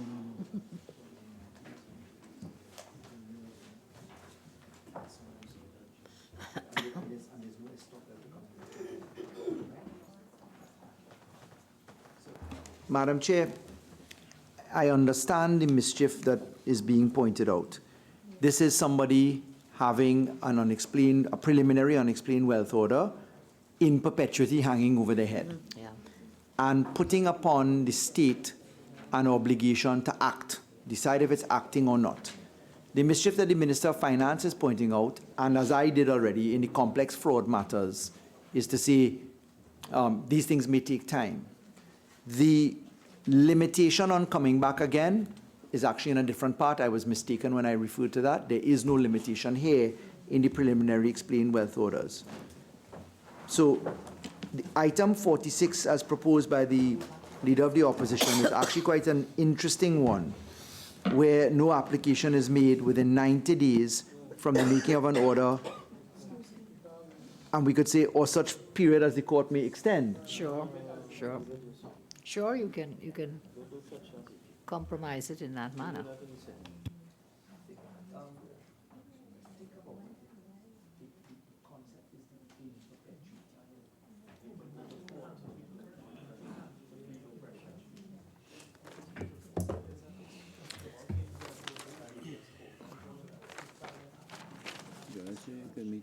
No, you can't. You may not know the fact. Somebody will know and print it somewhere. No, I'm serious, you know. It could be, no, not the form, not the form. The fact of there is a preliminary unexplained, what you call it, order. But you will not have sight of any documents. You will not have sight of the documents. For an unexplained wealth order, right? So the preliminary is granted, and then you're allowing, after the preliminary, you're saying in 64.1, look, you have the preliminary, you could now take the next step to apply to the High Court for an unexplained wealth order. Right. Use your mic, please. So sorry. Remember, in this case, the applicant is as defined by 58.1. So is the Commissioner of Police up to the rank of inspector, blah, blah, blah, blah. Yeah. Superintendent. So what we're saying here is any one of them may apply to the High Court. But if they don't do it, what's the... Well, then, what you're trying to... you see... No, but you why are you trying to... You have the preliminary order already made. It's right. undischarged. But if you put a It's like time on it and they have an investigation that's taking place and the preliminary order is part of that. So let's look at it this way. When we deal with a warrant, for instance, granted under poker, or we deal with an intercept warrant granted under the Interception of Communication Act. More like what you did with There- Iran there's a, and there's a Korea. time frame there.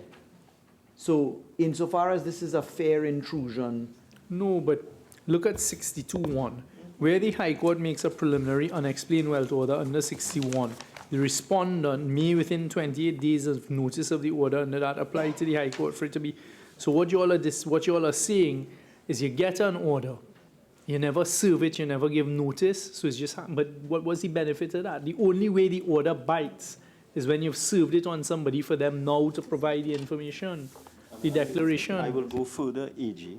If you look at 61, the preliminary order requires the respondent to Inter file a partes. declaration and appear before the High Court. So you must know, It can't be that you don't know. reach that stage of 64 unless you've been You served. are Yeah, aware of notice, it? correct. From 62. That's the point, yeah. Madam Chair. Sorry, Mr. Chair. There's an interesting point here. Under the other limb, the civil asset forfeiture order on the preliminary side, we put a time frame for it to be alive. We said, if after 90 days this thing is not alive, it's out, unless you apply to the court to extend the time or unless it's discharged. We don't have one of a similar purport here. If we were to hybridize what Minister Young is saying and what the Leader of the Opposition is saying, we could say where a preliminary unexplained, sorry, It's 61. we could say a preliminary just meant- unexplained AG. wealth order granted, just hear me out.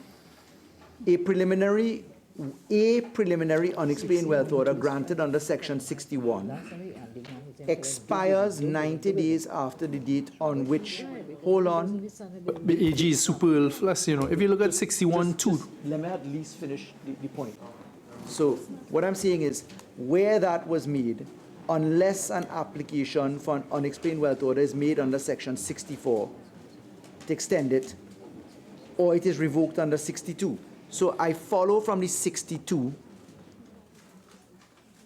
look at the 28 61.2. days. Look at 61.2. So 61.2, we've just agreed where a preliminary unexplained wealth order has been made under this section. A notice of the making of the order shall be served on the respondent. within So 7 days, Within correct? 7 days. So you have an obligation. Once you get that order, you have to serve it in 7 days. Right, so you serve it. Correct. Then the next step is you can, if we take 62, Correct. right? 62 says within 21 days, you could either apply to leave- set it set it aside or aside. discharge Correct. it. Right, so that takes care of the discharge aspect. Mm-hmm. The person whom the order is made against says, look, that should be discharged. And in fact, you should take no steps because I'm applying to discharge it. I'm not complying with anything. I'm Correct. going to knock it out. Correct. So that's a So fair it's process. live, correct. Right? The next question inside of here is, should there be a positive step on the state to say, look, this thing has been granted, and as I'm coming up to the 90 days, I'm going to apply to extend it. Because that's the No, point but it's that's being already, raised here. we know from our practice, you go ex parte, the next thing you get is an inter partes hearing. Once both parties are engaged now inter partes, it's going to be disposed of one way or the other. Because the respondent is now live in the action before the court. So to now Yeah. say the applicant shall apply, where we're looking at 64.1, right? Yeah. That you shall apply for an unexplained, you don't even get there. Because it is now live before the court. When you've done I'm the hearing, preliminary, but you you've know- served it as live as inter partes. You're either agreeing to it or you're setting it aside and discharging. How do we get to the point that we're now forcing you to take the next hurdle without having gone through the completion of that inter partes hearing? But, you know, it would be palpably unfair, in my respectful view, AG, that you have a preliminary order made, the state goes and does all this work and gets this order, and then that's the end of that. No, but that's not. I don't see it so at all. What I'm seeing is that there's a process. A preliminary order has been made. You are now being served. You are now being made aware of it. And you do You're now- nothing. Hold on. You have to do something within 28 days. If you decide not to do anything, you have this order against you and you choose not to apply to discharge it, why you want to put an obligation on the state to go to the next stage? But why would the state matter is have gone to before a get a judge. prelim and not go to the next step to say, yes, We are right. Because you may have provided sufficient evidence for it to be revoked and for it to be discharged. No, I think that and we're talking now just in the realm of the We need to be intellectual. consistent with this. If somebody, okay, the preliminary order is made, it's served within 7 days, that person now has the 28 opportunity to apply to discharge that position. It goes inter partes at that point. What happens in the circumstance where that person is not able, for whatever reason, either by willful choice, can't find a lawyer, etc., Or absconding. to have this thing dealt with? But then you put in an obligation on the applicant, i.e. the police, the customs, etc. You're changing it that they must now apply to the High Court within a specific time for an unexplained wealth order. No, what we're saying is they must apply for an extension of time. So they must go to the But court. that's not the proposal. Yeah, no, that's why I didn't take the proposal as coming from Sipari. I was looking at the mischief No, and but thinking okay, of a so hybrid. let's apply now the civil proceeding rules So that let will be us applicable please, for this. Let agree me to just finish disagree on this, Siparia. please. Okay. And you have the Senate. You'll have the Senate. No, hold on. But I can't both of you arguing across each We're not other. arguing, we're just trying to find But the we're not solution to the arguing. mischief. You've raised an issue and we're dealing with No, it. but you're not dealing with The me, civil you're dealing with proceeding him. rules for anybody who practices in a real court would know that no court is going to leave it just open. The court is going to set a return date. Yes. Okay, so why do you want to force them to then take it to the next And then stage? what happens? Well, if it is fulfilled in the court, it comes to an end. If not, you can't But go, what you is it- cannot go and tell the applicant that you must within a specific period of time. Suppose now they're having discussions. No, not must. Listen to where I am. Is there merit in considering whether the applicant should take a positive step to say, look, I have this order, I'm coming up to 90 days, I intend to act upon it, I am acting with dispatch, I'd like to extend the time.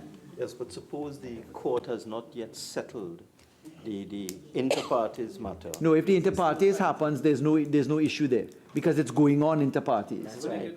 So if someone who is the subject of the action, the interim order, receives this order, does not take a step, and now the state has this position, should the issue is whether the state should take a step to tell the court, look, I want to continue with this thing, and I'm asking you for an extension of time because I'm doing X and Y and Z. That's it. That's the question. Mr. Chairman,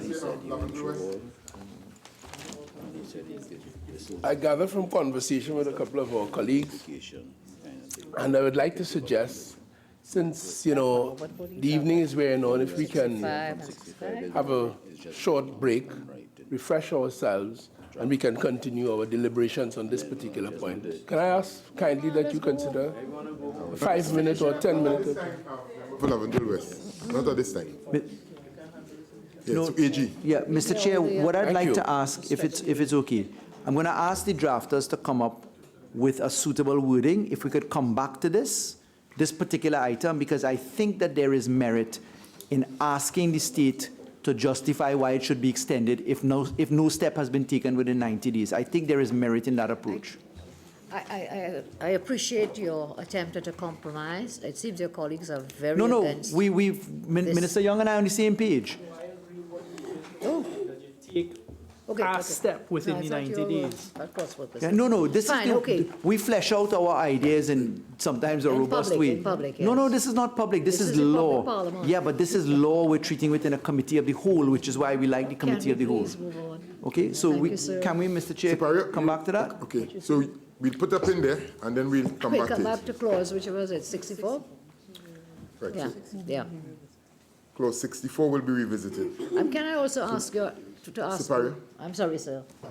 Go ahead. I'm sorry. Are you done? I'm sorry. Yes, I'm going. Go ahead, I give way. Thank you. These items from, my item 47, 48, once an MP, always an MP speaker, 47, 48, and so on. These are some purely grammatical and punctual and punctuation. So maybe your drafters can have a look at those in the round. I like your word in the round. And save us some time. So from my 40, no, sorry, from my 47, going right down until the last one, I think. We could cut through that if we turn to 65, because most of them are in clause 65, and we also have an amendment to 65, Okay. because we're nearly there. And where we are going now, Mr. AG, 65. Yes, sir. Should it please you? Clause 65. Mr. Chair, or you have to put the question? The question is that clause 65 be amended as follows. Oh, okay. Right. The question is that clause 65 stand part of the bill. Mr. Chair, the government proposes an amendment to clause 65, and we propose specifically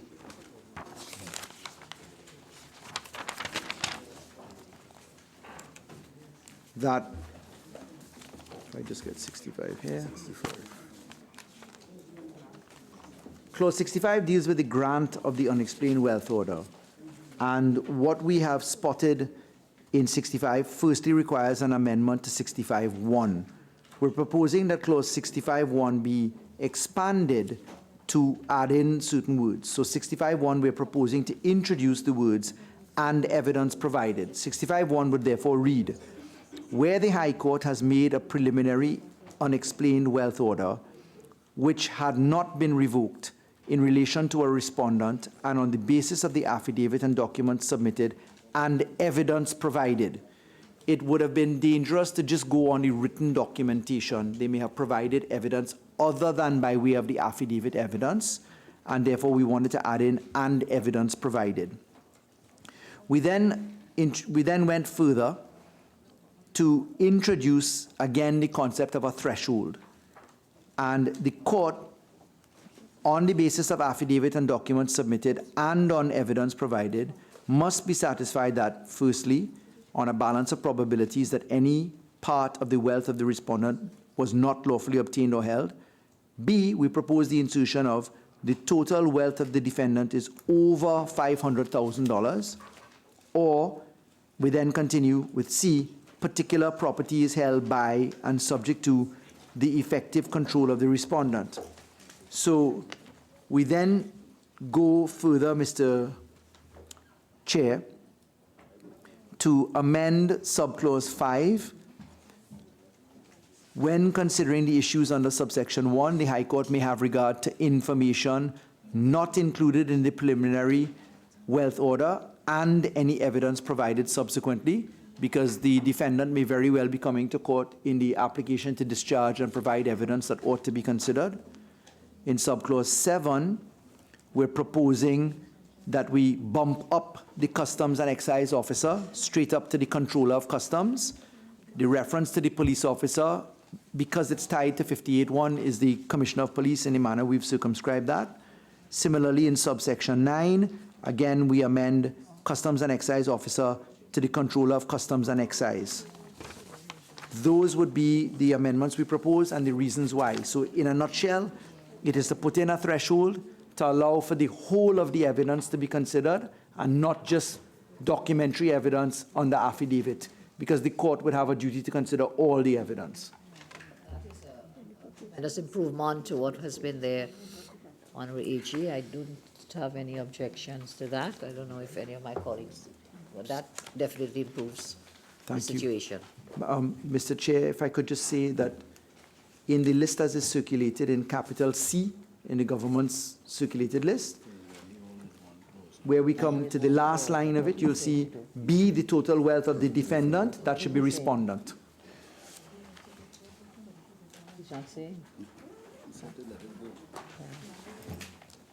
Well, they could probably pick it up in the 7.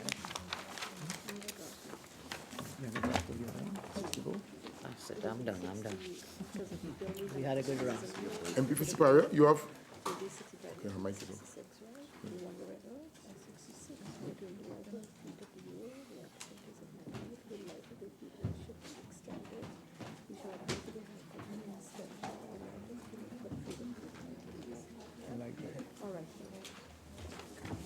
AG? Yes, Mr. Chair. Any additions? No, sir. Those were the additions from the government's end, but the Leader of the Opposition has circulated a few matters which we could probably decide on if we go through them. I think that the first one appears at number 47, item 47. So 65, I see where the High Court has made a preliminary I'm looking for delete the word that, where the High Court has made a preliminary announcement which had not been revoked in relation to the respondent on the basis of the affidavit and documents submitted. I'm sorry, I'm not finding the word that. Perhaps the Leader of the Opposition It's right, it's in line 4, line is 5. satisfied that. Line 5. I see. You won't? Okay. Okay. Mr. Chair, we will look at these insofar as they may be tidying up aspects, and we can take them as we get to the Senate. We give the undertaking to look at those. Yes, sir. So look at just close, our amendment clause 67(2), what we have proposed, the last line at 63. Yeah.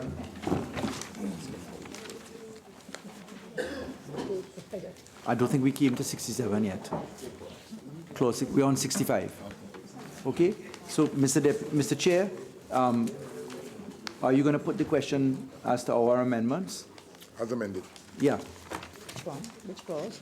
65. Okay. So we're undertaking to look at the list of 65 amendments that you've proposed? Yeah, from my list, yeah. Yes. So it would be for the chair to put the question that 65 be amended as per the government's amendments.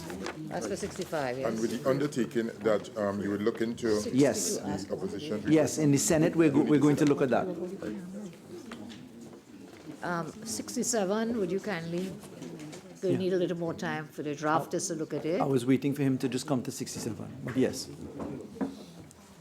And we have a draft of the language for the other clause we stood down. Okay. Right.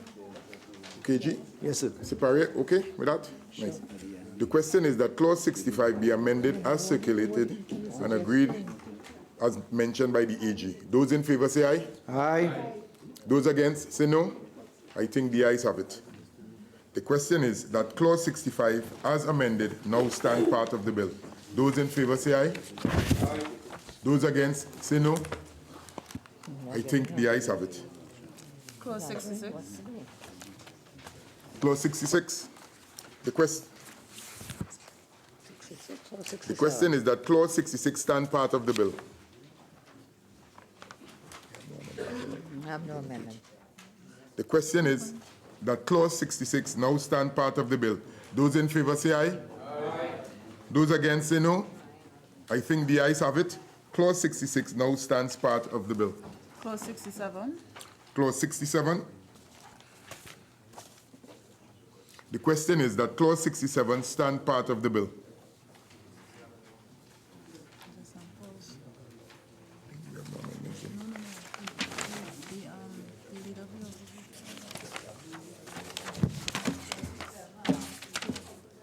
Yes.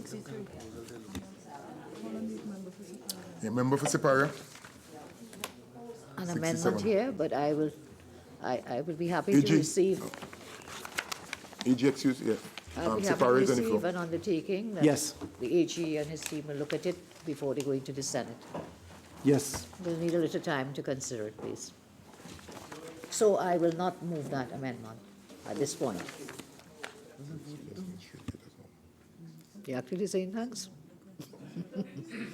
They're very reasonable. The fellow. question is that clause 67 now stand part of the bill. Those in favor say aye. Those against say no. I think the ayes have it. Clause 67 now stands part of the bill. Clauses 68 to 76. The question is that clauses 68 to 76 now stand part of the bill. The question is that clause 68 to 76 now stand part of the bill. Those in favor say aye. Aye. Those against say no. I think the ayes have it. Clauses 68 to 76 now stands part of the bill. Okay, now pause. Mr. Chair, we've, sorry.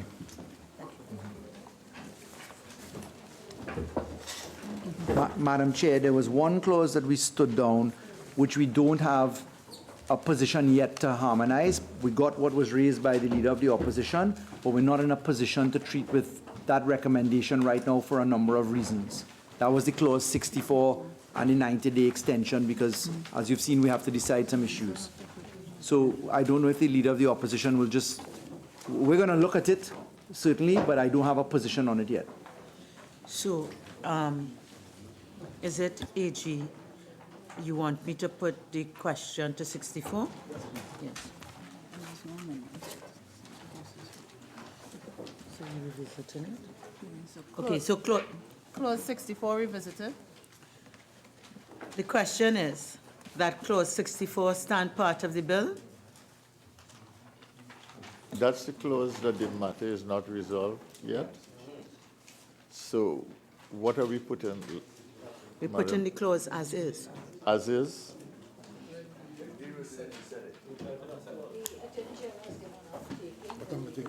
Consider it and deal with it in the Senate Senate. will At consider. the Senate level? At the Senate. Yeah. Is that my understanding? Speaking here for the Senate. Yeah. So, We are making a decision here. right, so we're not dealing with it here. We are dealing with it here. Yes, you're Yeah, voting yes by for it. not dealing with it. Can I commit to Senate or not? We're not committing the Senate. We're, What am I here with the Senate? no, well,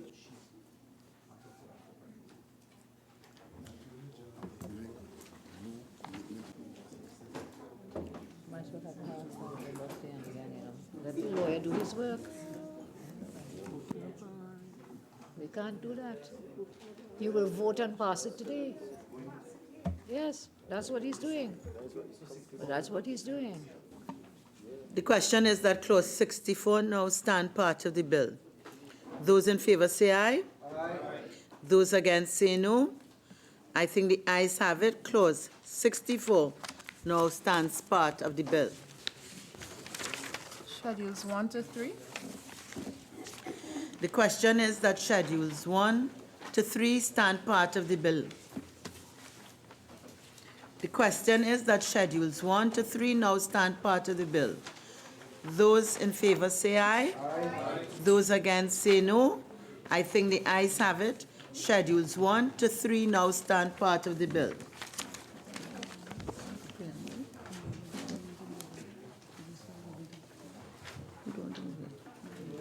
So it's withdrawn? Oh, okay. Okay, so.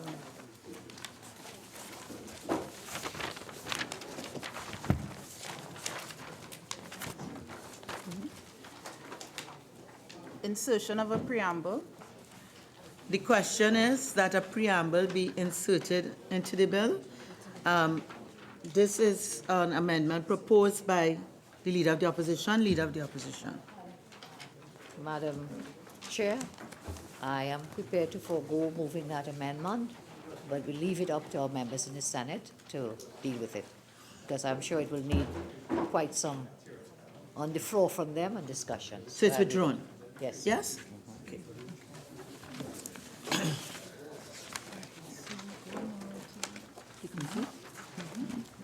Honorable members, the question is that the bill as amended be now reported to the House. Those in favor say aye. Aye. Those against say no.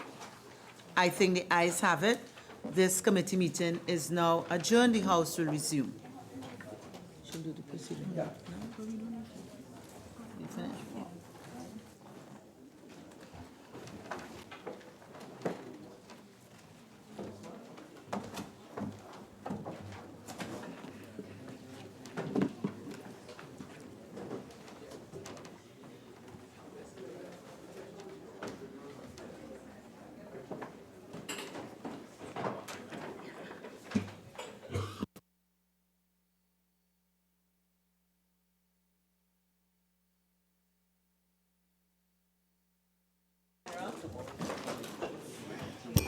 Madam Speaker, I wish to report that the Civil Asset Recovery and Management and Unexplained Wealth Bill 2019 was considered in Committee of the Whole and approved with amendments.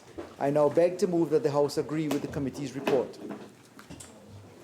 Honorable members, the question is that this House agree with the committee's report on the Civil Asset Recovery and Management and Unexplained Wealth Bill 2019. All in favor say aye. Aye. Any against? The ayes have it. Attorney General. Madam Speaker, I beg to move that a bill entitled An Act to Provide for the Establishment of the Civil Asset Recovery and Management Agency for the Recovery of Criminal Property through the use of the remedies of restriction in dealing with civil asset restriction and forfeiture of criminal property and the management of criminal property and unexplained wealth orders and matters incidental thereto be forthwith read a third time and passed.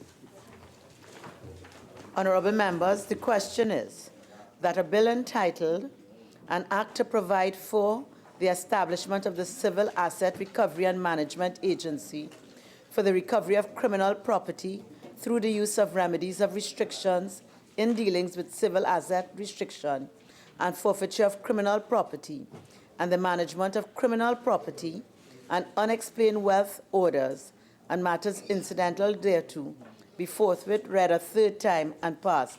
All in favor say aye. Aye. Any against? The ayes have it.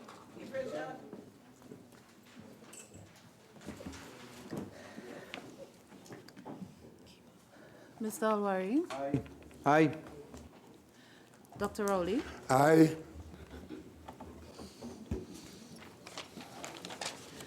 Mrs. Robinson Regis? Aye. Mr. Imbert? Yes. Mr. Young? Yes. Mr. Dial Singh? Yes. Mr. Hines? Aye. Mr. Mitchell? Aye. Mr. Garcia? Yes. Mrs. Critchlow Coburn? Yes. Mr. Ford? Aye. Mr. Dillon? Aye. Mrs. Webster Roy? Aye. Dr. Gadsby Dolly? Aye. Ms. MacDonald? Yes.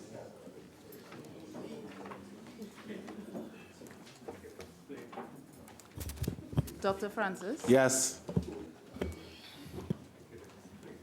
Mrs. Jennings Smith? Yes. Mr. Antoine? Yes. Miss Olivier? Yes. Sorry. Mr. Leons? Yes. Mr. Coffey? Yes. Mr. Lee? Yes.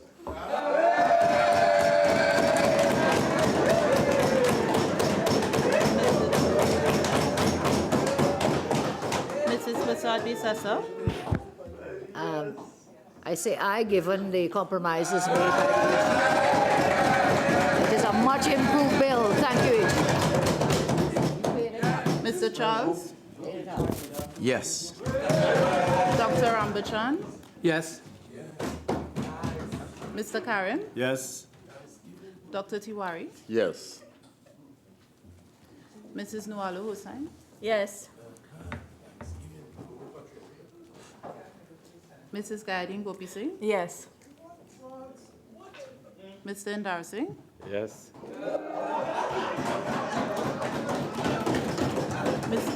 Mr. Padara? Yes. Mr. Parry? Yes. Ms. Ramdial? Yes. Mr. Singh? Mr. Singh? Yes.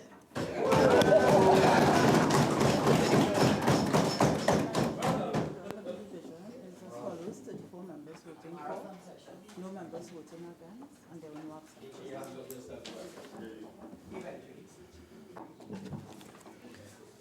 Honorable members, on a division, 34 members voted for, no members voted against, and there were no abstentions.